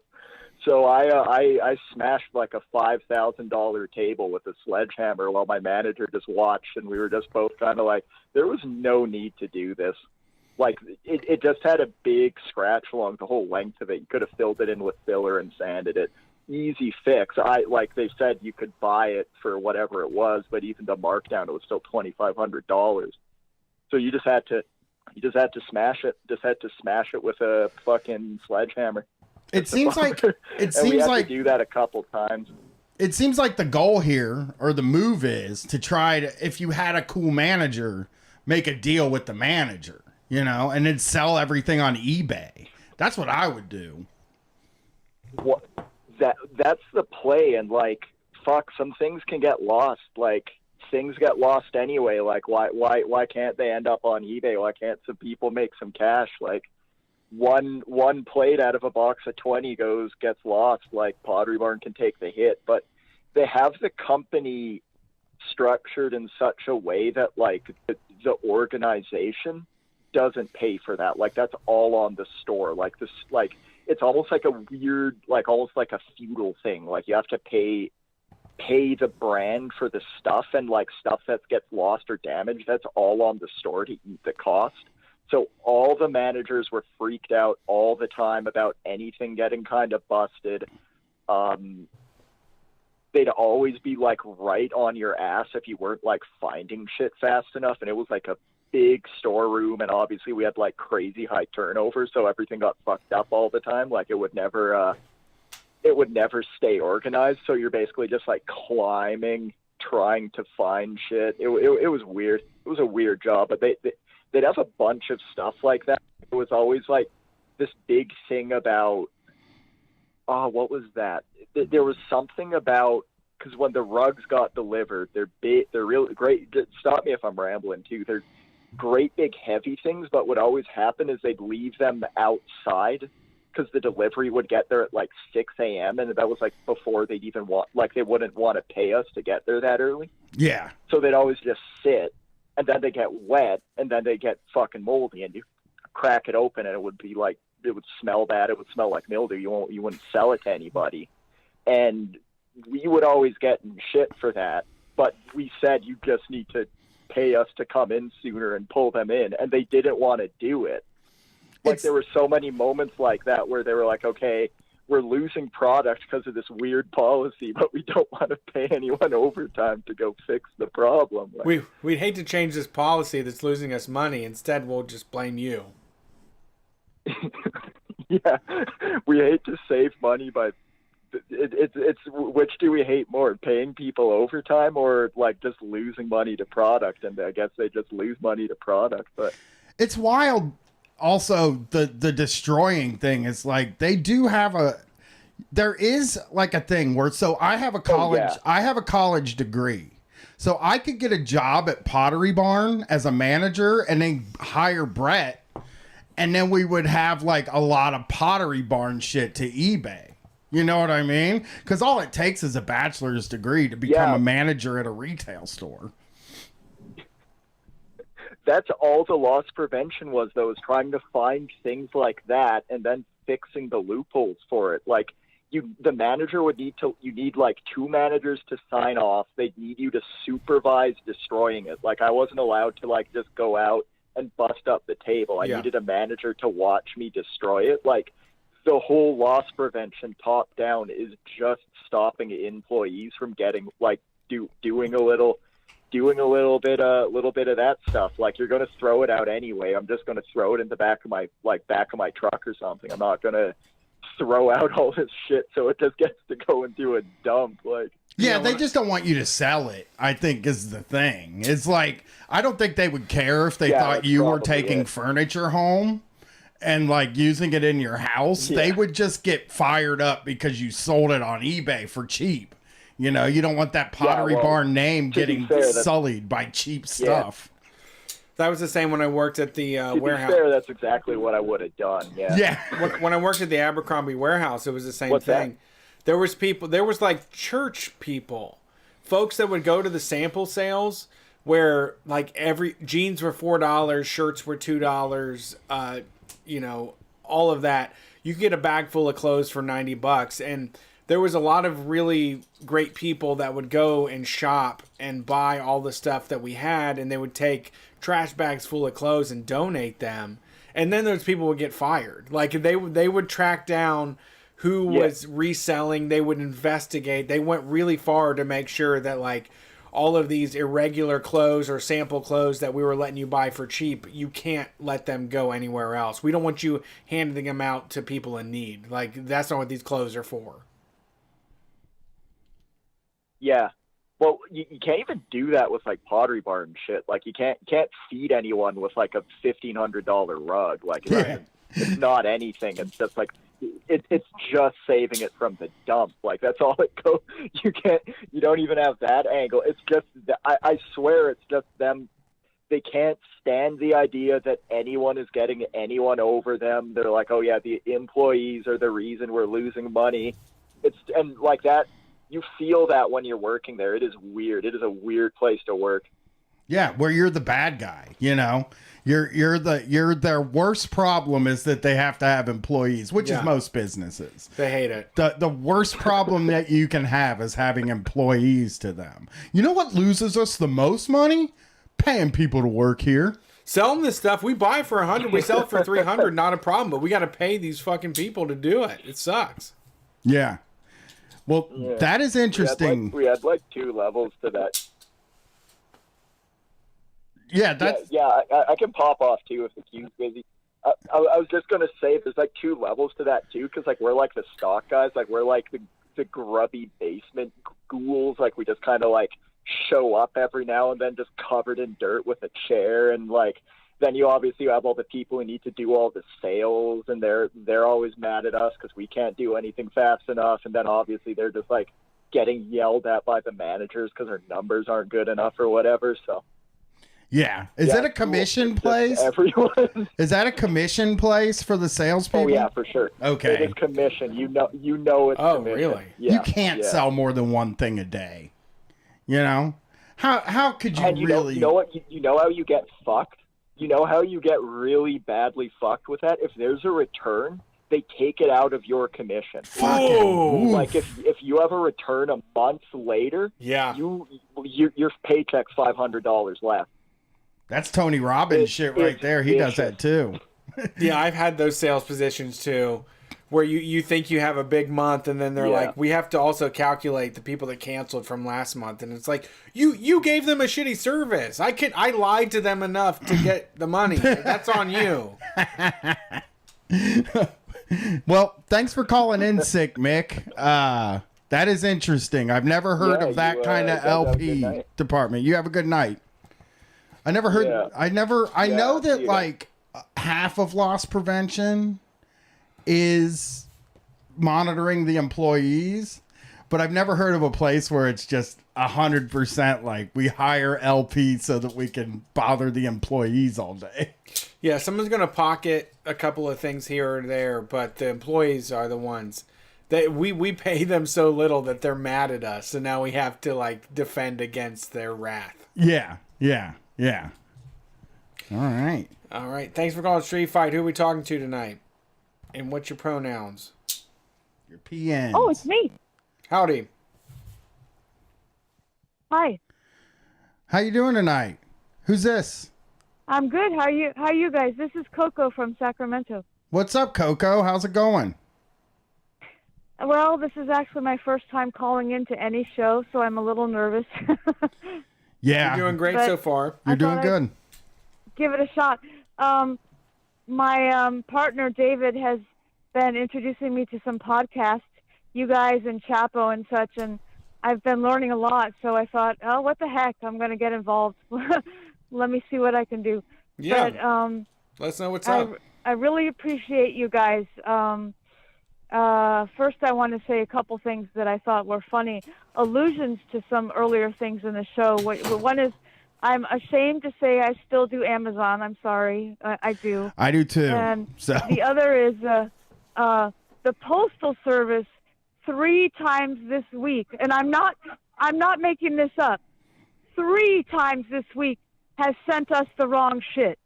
So, and I'm like, okay, I have to take it to the neighbor. I have to take it to the business downstairs. I'll send it to the other person. And I'm like, what the heck? Okay, whatever. Yeah, they're overworked. Like they're killing the mail people. They're trying everything to make the post office fail. I feel like at this point, it's the same thing when you go to get fast food. It's like no one is set up here to succeed. Yeah, that's true. The organization is like it's really kind of sad against everything. It is sad because the Postal Service is actually a really kick-ass idea. Like it's one of the good things that we've done as a country, that we have this postal service where we can cheaply send stuff from one place to the other, and it gets there most of the time. But when they're just trying to destroy it because they're like, well, we could actually probably make money by giving a contract to Amazon, or whoever they would be giving a contract to. Well, I may be a conspiracy theorist, but I feel that last fall when we had that election and they said, oh, well, we're just going to, fuck with the Postal Service so that they can't actually mail stuff, that there's something went on there. So that was not very good. Anyway, ostensibly, I'm calling to talk with Brian about the Kia issue. You can hear David laughing in the background. I'm sorry. Is that okay? Yeah. What's up? Okay, so I have to commend Brian for his compassion because I'm a more confrontational person. So I will preface this by saying I think it's kind of cool that he, gave them the benefit of the doubt and allowed them to, do the right thing. They didn't. I got to say this because I haven't been able to say it on the show yet since Wednesday. But when I went on Thursday to pick up my car, instead of charging me $750, they charged me $175. So I did. Thank God. I did get it knocked off a little bit. That was nice. Yeah, because I was going to suggest, calling the AG or the corporate office and saying, look, this is not cool. But if they did that already, then, maybe you're okay. I didn't feel comfortable with that story. It just made me itch, you know? Well, I'll tell you, it made me itch to go in there after threatening them. So it was sort of like when I told him I had a journalist working with me the whole next morning, I was like, oh, I got to go here. This guy's going to look me in the face and have to deal with it. And when he took the money off, I was just like, oh, this is great. And then I like shook his hand and I said, hey, I was never mad at you. You know, we're Damn cool. it. What? You want that motherfucker to be up at night. I know. You want them to think that he's an awful he's an awful person that works and does awful things. Now, I don't hold it against them, but like you should live in strife for your whole life. Yeah, I was just like, dude, you know, this isn't me. I don't do stuff like this. I don't like confrontation and like I had to get my feelings out there, and I hope I wasn't too mean. And then he shook my hand and said, no, it's great. But then he did kind of be like, I'm doing you a huge favor here, sort of thing. You know what I mean? It wasn't like once he saw my weakness, once he saw blood in the water, he decided to tell me all the things he did that he didn't have to do and that the company did. We didn't make any money off this, you know? So I just got rid of all the labor and, you know, we're going to pay. Don't worry. We're going to pay the person that worked on the car out of our money, not out of your money. And I was like, oh, okay. But I wasn't concerned about that. I figured you were going to pay the person that did the work. But he did also tell me that, you know, the part that they put on the car that didn't need to be changed, he was like, that was still necessary. You still needed that, you know? So that was a little bit, I guess like I won in the end. So I was willing to give a little bit back to them. I guess I ended up winning. When you talked to your friend from Jalopnik, did he actually pursue that? He was going to write about it. And then he just sort of told me like, you should just tell them that, you know, you should just let him know. Okay. That you're talking to a journalist, that might help. So I did that. I don't even know if Jalopnik was going to write a piece about it. I just like used it. And then the guy was so happy. It was like the guy at the place was so happy. He was like, oh, you know, like he killed the story. It was like a political intrigue thriller to him where he's like, I did it. I killed the story. It's not going to get out. His boss is going to give him an extra Bud Light Platinum on Friday and say, you saved us a lot of money this week, kid. Yeah. So a lot of bad press. We could have had a lot of bad press, you know? So. But you know that stuff works. Like I said, I mean, I've used the AG before. I've used the, you know, the corporate offices before.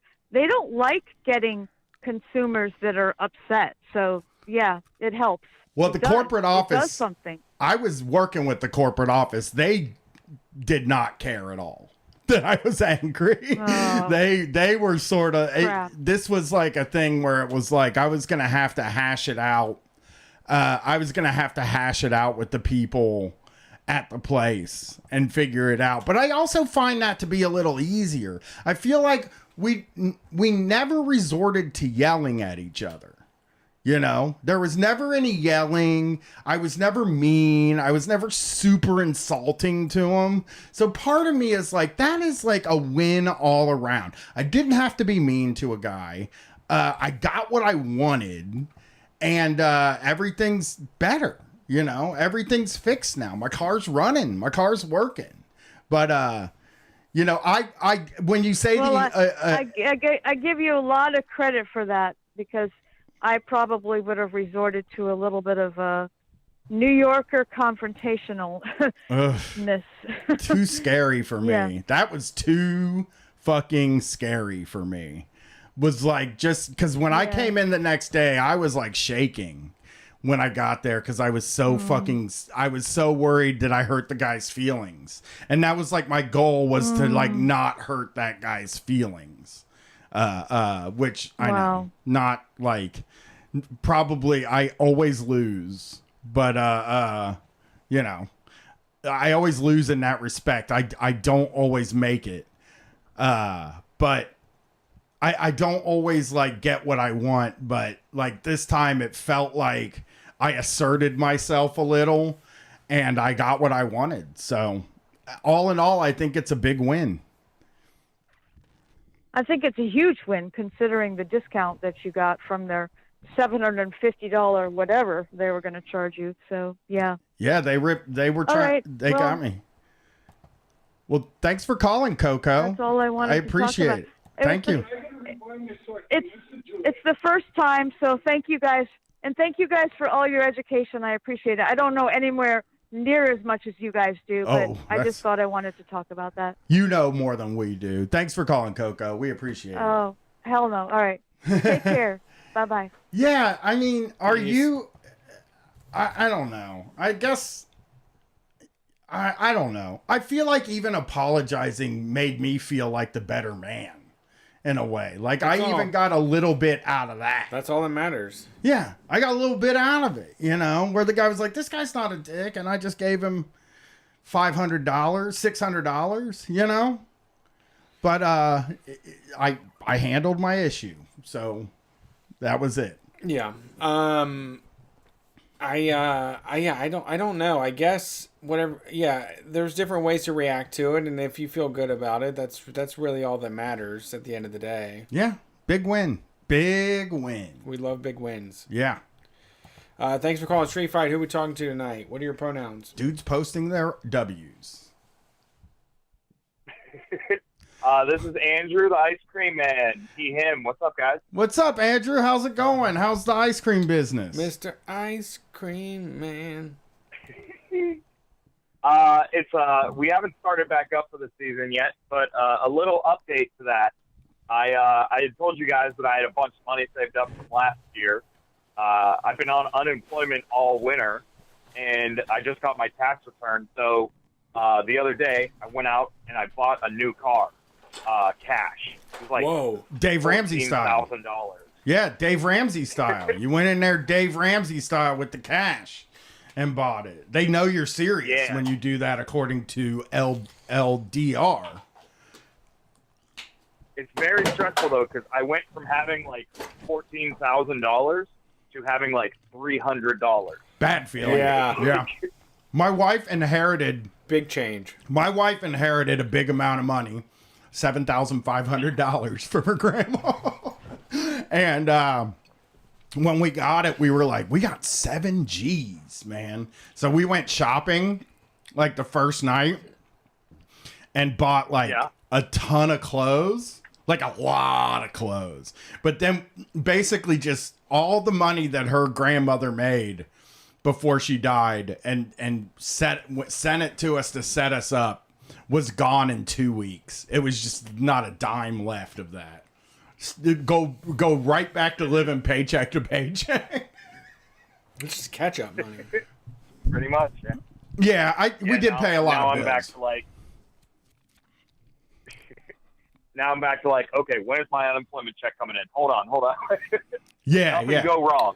But not having a car payment is that's breathing room. Yeah, that's smart. I mean, you really that's the best thing you did was buy that car outright, because now, I mean, you have a brand new car that you don't have to pay for, which is huge. Yeah. I mean, when you shockingly, my insurance didn't go up that bad either. So, and you would have been paying. I mean, for that car, for the $14,000 car you bought, if you got a loan, you'd probably be paying $25,000. You know, they get you on those loans. I know I paid $25,000 for my piece of shit car.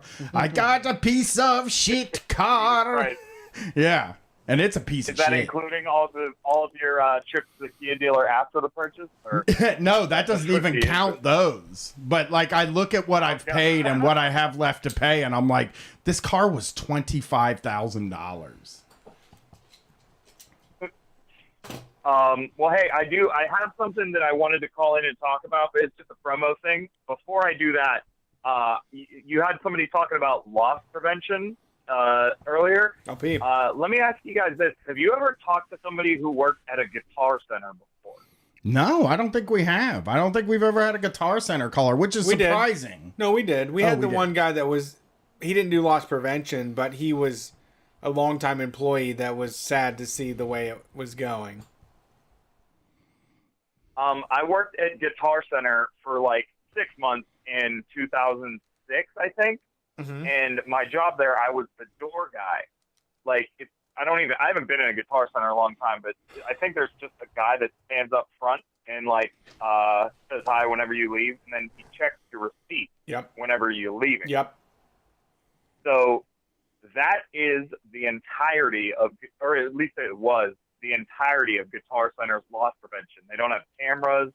They don't have like buzzers on anything or those little things that set off alarms. Like the door guy is the entire loss prevention system. So my job was basically like making sure nobody stole anything. Prevent all theft. Whenever. Yeah. And also, I think, mean, to be fair, I mean, I think they're doubling down on that human interaction where, like, if they're going to track me on cameras or whatever it is, I can just run out of here. But the one person that you have to like lie to or kind of finesse a little bit, that trips up most thieves. But like your professionals are just like, fuck that. As long as I get out the door, that guitar is mine. Yeah, and that's pretty much, I think that is kind of how it went. Because like most of the little stuff that you could just slide in your pocket, that was all behind a counter. Uh-huh. Like it would be extremely fucking bold to just pick up a guitar and walk out with it, like walking right past me.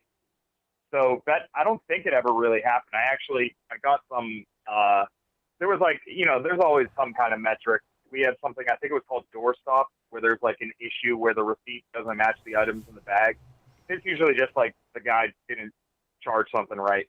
But like I kept track of those, and I got like an award for having the most in our district or something at one point. Wow. So I guess I was good at the job, or maybe it's just like maybe people didn't really look through the bag. I don't know. I was like 19. My second day there, I showed up to work tripping on acid. So like, there's no way I was a good employee. But yeah, like grading on a curve, maybe, I don't know. But there was one time where a guy was walking out and he had a bag with like a cable or something in it, like something that cost $10. And he hands me the bag and the receipt, and I look at the bag and I look at the guy, and he's so obviously had some like maybe somewhat smaller than a shoebox, but some kind of box just strapped like in his waistband of his pants with a shirt pulled over it. I looked at him, and I looked at the receipt, and I handed him the receipt back, and I said, "You have a nice day." he's pregnant with a Nike shoebox in his stomach, is what you're saying? Yeah, it was probably some like nice headphones or something. It was about that size of box. Nice. Oh, I love that. I mean, but I was like, that is effective loss prevention, though. To have the guy at the door, I always find it like at Best Buy is like Fort Knox. You don't want to be stealing from Best Buy. You can't get away with it. And Guitar Center's the same way. It's like, well, no, there's a guy that stops you on the way out and talks to you. He's definitely going to catch me. Yeah. So it is effective. Mm-hmm. But also if you don't help, like if you don't pay people enough, they'll just let people get by with stealing. Yeah. I mean, I don't know. Seemed like a cool enough dude. I was making like $7.50 or something an hour. Like, fuck it, take those headphones. I don't care. Yeah. Yeah. That's a good reminder too. There's no cameras that will show me not doing it. Like, what was your training on stopping people? Like, they didn't tell you to chase people down in the parking lot or anything, right? No, I don't remember. I'm sure I know for a fact it wasn't like chase people down, but like it was probably like, oh, if you notice somebody trying to leave with an item they didn't purchase, tell them that they need to pay for it before they leave, and if they refuse, call a manager. I was a fuck up punk rock teenager. I didn't give a fuck about that. Sure. It seems like at Guitar Center, that's going to be most of the people, you know, that that work most there. Most of the salesmen, well, like the way that the sales operated, Guitar Center is like a used car dealership or anything. Like everything is, or at least at that time, I think it is different now. But like every part of the job was commission based. So these people, it was like used car dealers that you would see in a movie, like just caricatures of these people like coming in like, oh man, that guitar looks really good on you. You got to get out of here with that thing. And I would watch these like salesmen like try to prey on people all day. Like I didn't have to make any sales, so I was just watching it, and they were fucking scoundrels. Like they asked me if I wanted to do sales, and I was like, no. They're fighting for like spiff bonuses. They get like whoever has the most sales at the end of the day gets a fucking Pizza Hut coupon or something. Sales is a job for scoundrels. That's like what that job is. Mm-hmm. I mean, I can't hate you, but yeah, sales is a scoundrel's job. They call it the scoundrels profession, actually. Yeah, I heard that. Yeah, I've heard that. I read that in a book. Well, let us know your podcast. I know you have a podcast. I haven't been able to listen to it yet because I've gotten obsessed with a guy. Vic Mackey? No, not Vic Mackey. The other guy that I talk to you about all the time. The podcaster. Yeah, I know. That I've gotten totally. I'm obsessed with a podcaster. Crazy amount. And it's not even for work. I called him. I said it's not even for work. I'm not doing anything about this guy. I just listen to his show, you know, like I'm a fan or something. I don't want to say the name because I'm afraid of him, to tell you the truth. He's scary. But yeah, let people. As a longtime podcast listener, like you develop the parasocial relationship, and yeah, sometimes like, oh, you should.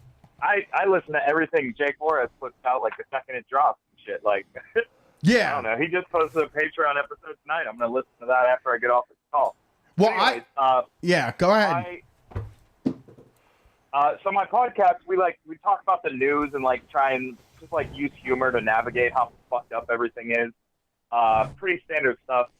We're having a lot of fun though. We're getting like 200, 250 listeners a week. But a couple weeks ago, we started tweeting at the Eve 6 guy and like kind of pestering him to come on, and he agreed to come on. So we have the fucking Eve 6 guy on our podcast this week. Nice. And like, it was so fun. And I hope people will check it out if you can. It's called The Worst Week Yet. If you're gonna listen to an episode, check that one out. The E6 guy is fucking cool, dude. Yeah, he's a good guy. No sense why that guy is so cool. Yeah, he's a good guy. But yeah, we had a lot of fun talking about Biden's dog biting people and shit, and the fucking cancel culture and Space Jam. It's nothing good happened this week, really, but yeah, it was a good sport. And cancel culture kicks ass. I've seen like podcasts that are like have like big followings, like 500,000 Twitter followers. Asked the E6 guy to come on, and he hasn't. But he came on our shitty little show, and I'm just like stoked. I'm really excited. It was so fun. Well, that's great. Good. Thanks for calling. Yeah, sounds like your heart was in a blender. Yes, heart was in a blender. We did sing some Eve 6 songs at him, and then we sang the song from Space Jam with the Eve 6 guy's girlfriend was in the background, and she started singing the Space Jam song. It was a shit show, but it was a good time. So if anybody's listening, check it out. Sounds fun. Have a good night. Fuck yeah. Thanks, guys. Have a good one. You too. Hey, that's cool. Yeah, loss prevention is LP, baby. I follow the loss prevention subreddit. I look at it every Wednesday. Oh, really? Uh-huh. Before we do the show, there's nothing to bring to the show. I know, but it is like really good, fucking fascinating. Reading. It's like the podcast I was just talking about. It's like there's nothing in it for me to listen to. There's nothing for the show, but it's like I'm I don't know why, but this thing has captivated me, and that's what Reddit loss prevention has for me too. So this week they've been posting about on TikTok, kids have been using the hashtag borrowing, and it's their tips for stealing.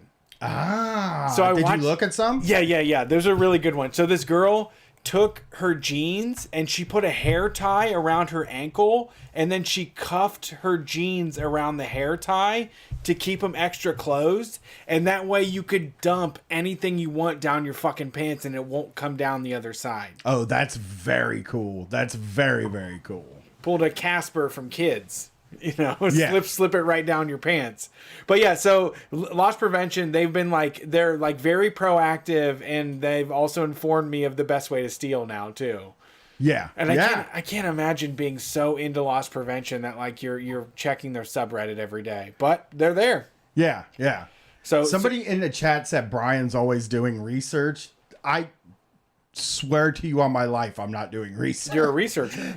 Yeah. Don't chalk it up to research, because it's even worse.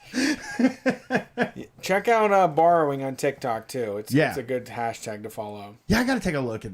I got to get TikTok back. You don't have to. I just called it TikTok. So TikTok. That's what they should have called it. That's what Clubhouse should be called. TikTok. Yeah, have you done Clubhouse? Yeah, I have done Clubhouse. You have? Yeah. I can't get on there. I can send you an invite, maybe. I don't know what I would do, but it's just kind of like all the like really important people are... It's lots of condescending conversations. It's lots of people using like isms and stuff, you know? Yeah. The joke has already been made, but it is really like the conceptualism of diversification of compound media has created a juxtaposition in the infrastructure that's created a lot of dynamism that's going to infiltrate the thoughts and intuitions of the future zeitgeist. That's what a lot of the people talking sound like. It's people that know too much. Maybe I should try it. But I do like it. I think we should. I mean, I would love to get involved. I would love to go in there and have some dumber conversations than what they're trying to do over there. Yeah, there's comedians and shit. Yeah. That do stuff. Tim Dillon's on there. Don't know who that is. Yeah, comedian that I learned about from this podcast that I'm listening to. Okay. Keep it close to the chest. All right, next I mean, call. I'll say it. It's just I don't want the listeners to listen Thanks for to calling it. Street Fight. Who are we talking to tonight? What's your pronouns? He, him. This is Mike. What's up, Mike? I called in last year around the same time, and I was the guy that worked at Panda Express, and also that Brian gave me shit for graduating soon. Yes, I couldn't recall. What was your story on Chinese New Year? They donated your money or something? No, what I had sent to the Street Fight DM was that they were doing like a sweepstakes promotion for Chinese New Year. And it was like some trip to Disney World or something. And meanwhile, the workers annually get $1, which I've learned has a little bit more like cultural significance, but it's still hard to paint that in light of them giving out like $5 or $10 in years prior. Yeah. So what did you think of this story we did on Wednesday about Panda Express? That sounded spot on. There is nothing about that surprised me. It was, I mean, I'm surprised, I guess, at the severity of it, but everything that takes, all the like thought processes that lead to that moment are like endemic throughout the company, for sure. And where were you? Definitely a top down, like. Were you in California? Oh no, I worked in Kansas City. But it's there's no franchises in Panda Express, and it's privately owned, so it's like all one family, right? It's top down orchestrated. Yeah, that's what we were trying to figure out. It's like, is this just a California woo thing, or is this going on throughout the country? Which I figured that was the case because I did remember your call. So was there messaging from above that was related to like self-help mindset type stuff? Was that just the constantly messaging? Yeah, that's they have like Panda core beliefs, and a lot of those include like self-improvement and of the sort, and like managers would have to read books in their off time. I'd give my manager a lot of shit because I was like, dude, you're doing work off the clock, buddy. Like, Yeah. That is actually you had a whole weekend, and then you ended up reading fucking Who Moved My Cheese for 90 minutes on your free time. What are you doing? Yeah, that was what I was wondering. I got the impression that they have a library of those books for you when you work there. yeah, absolutely. And is it? And here's something even better. And I wrote a paper about this for a college class, but on our paychecks they would have make sure to check out our podcast, Panda Express. What? Yeah, it was like a motivational podcast. What was the name? Panda I listened to Express? it a little bit. Panda Express. So, like the name, but past tense. Okay, I'm getting that right now. Panda Expressed, you're saying? Yeah. Like you expressed I an figured it'd be anal great for the gland. Get Motivated series. Right. Yeah, I'm looking at It's, it. That is wonderful.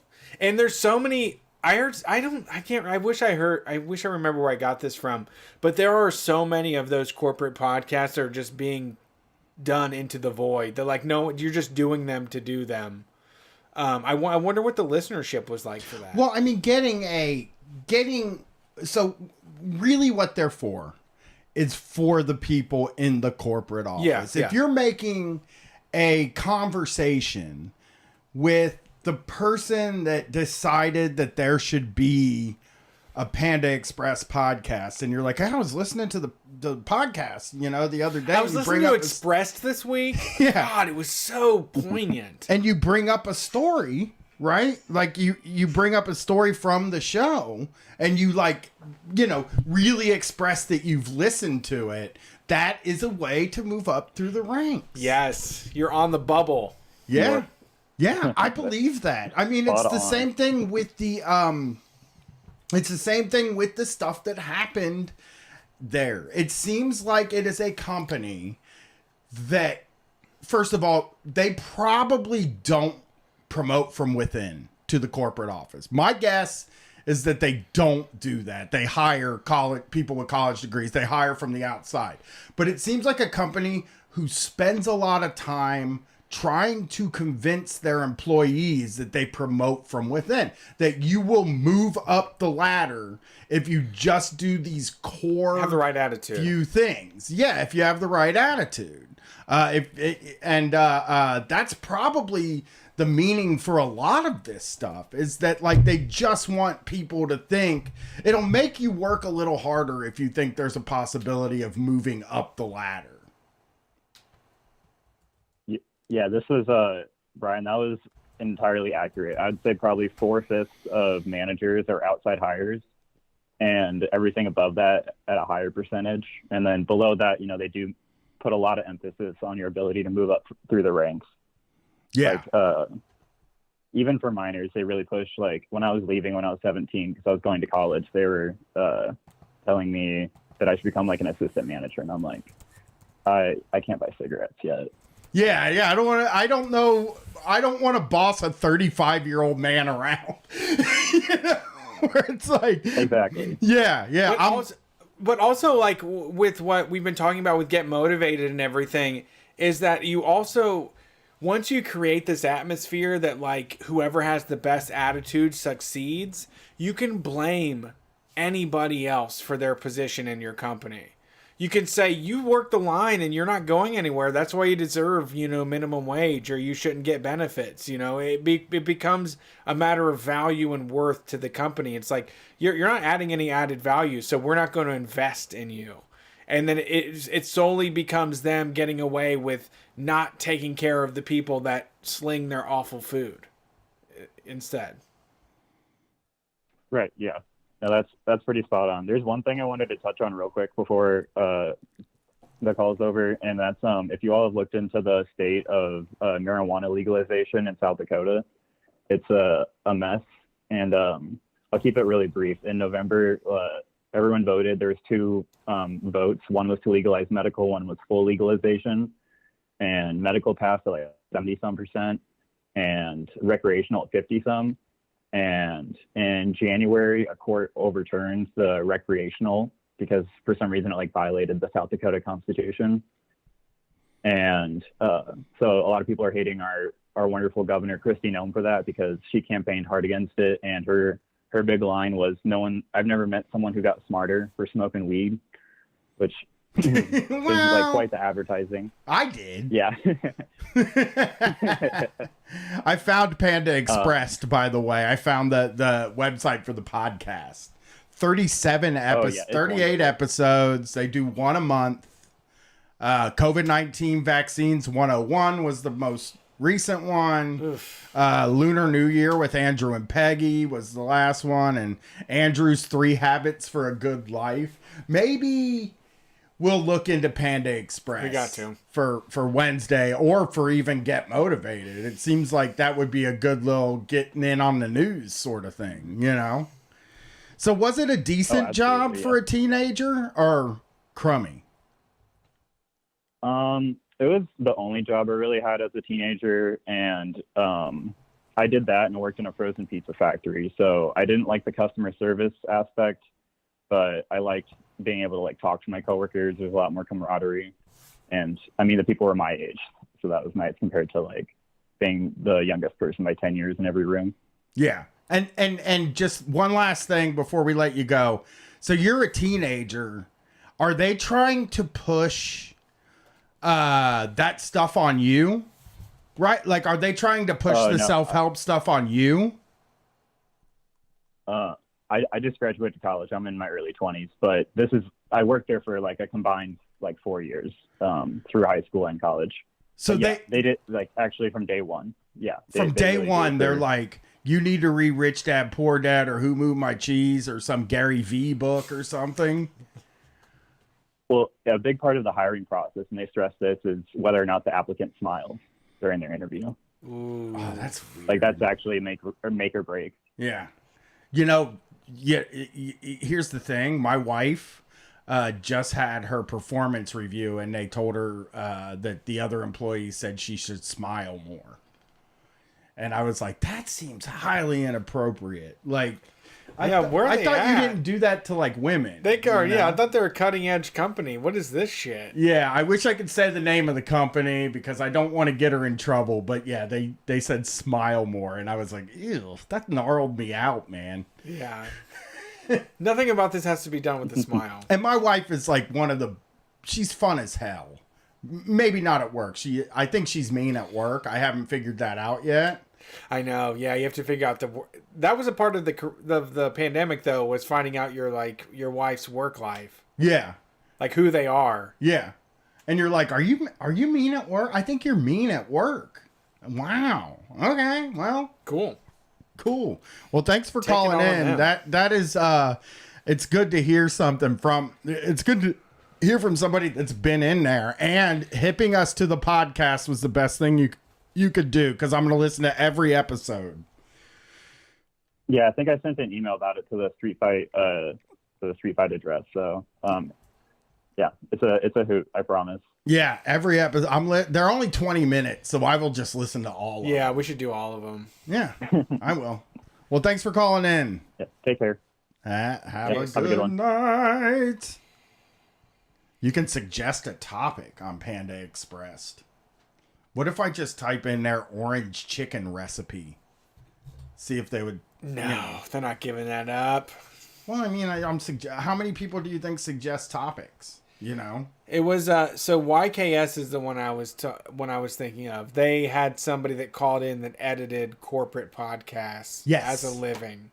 Yes, and it's totally insular and nobody does it, but you get tons of credit at your job. You're like, they're doing podcasts. Yeah, it's crazy. I think we know somebody that does a corporate podcast. Web 2.0. I think we know somebody that does a corporate podcast. I don't think anymore, but you're right. Did for a period. Yeah, you're right. On the intranet. I don't know how. Don't check for it on iTunes. You gotta get it in the internal server. Yeah. We're gonna make sure 90 people listen to this. Me and you do it, and we're just fucking and shitting all over the thing. It's like jacking off. They don't want that. And they don't want that. Penis in the pocket and the underwear talk. Yeah. Just no fucking underwear talk.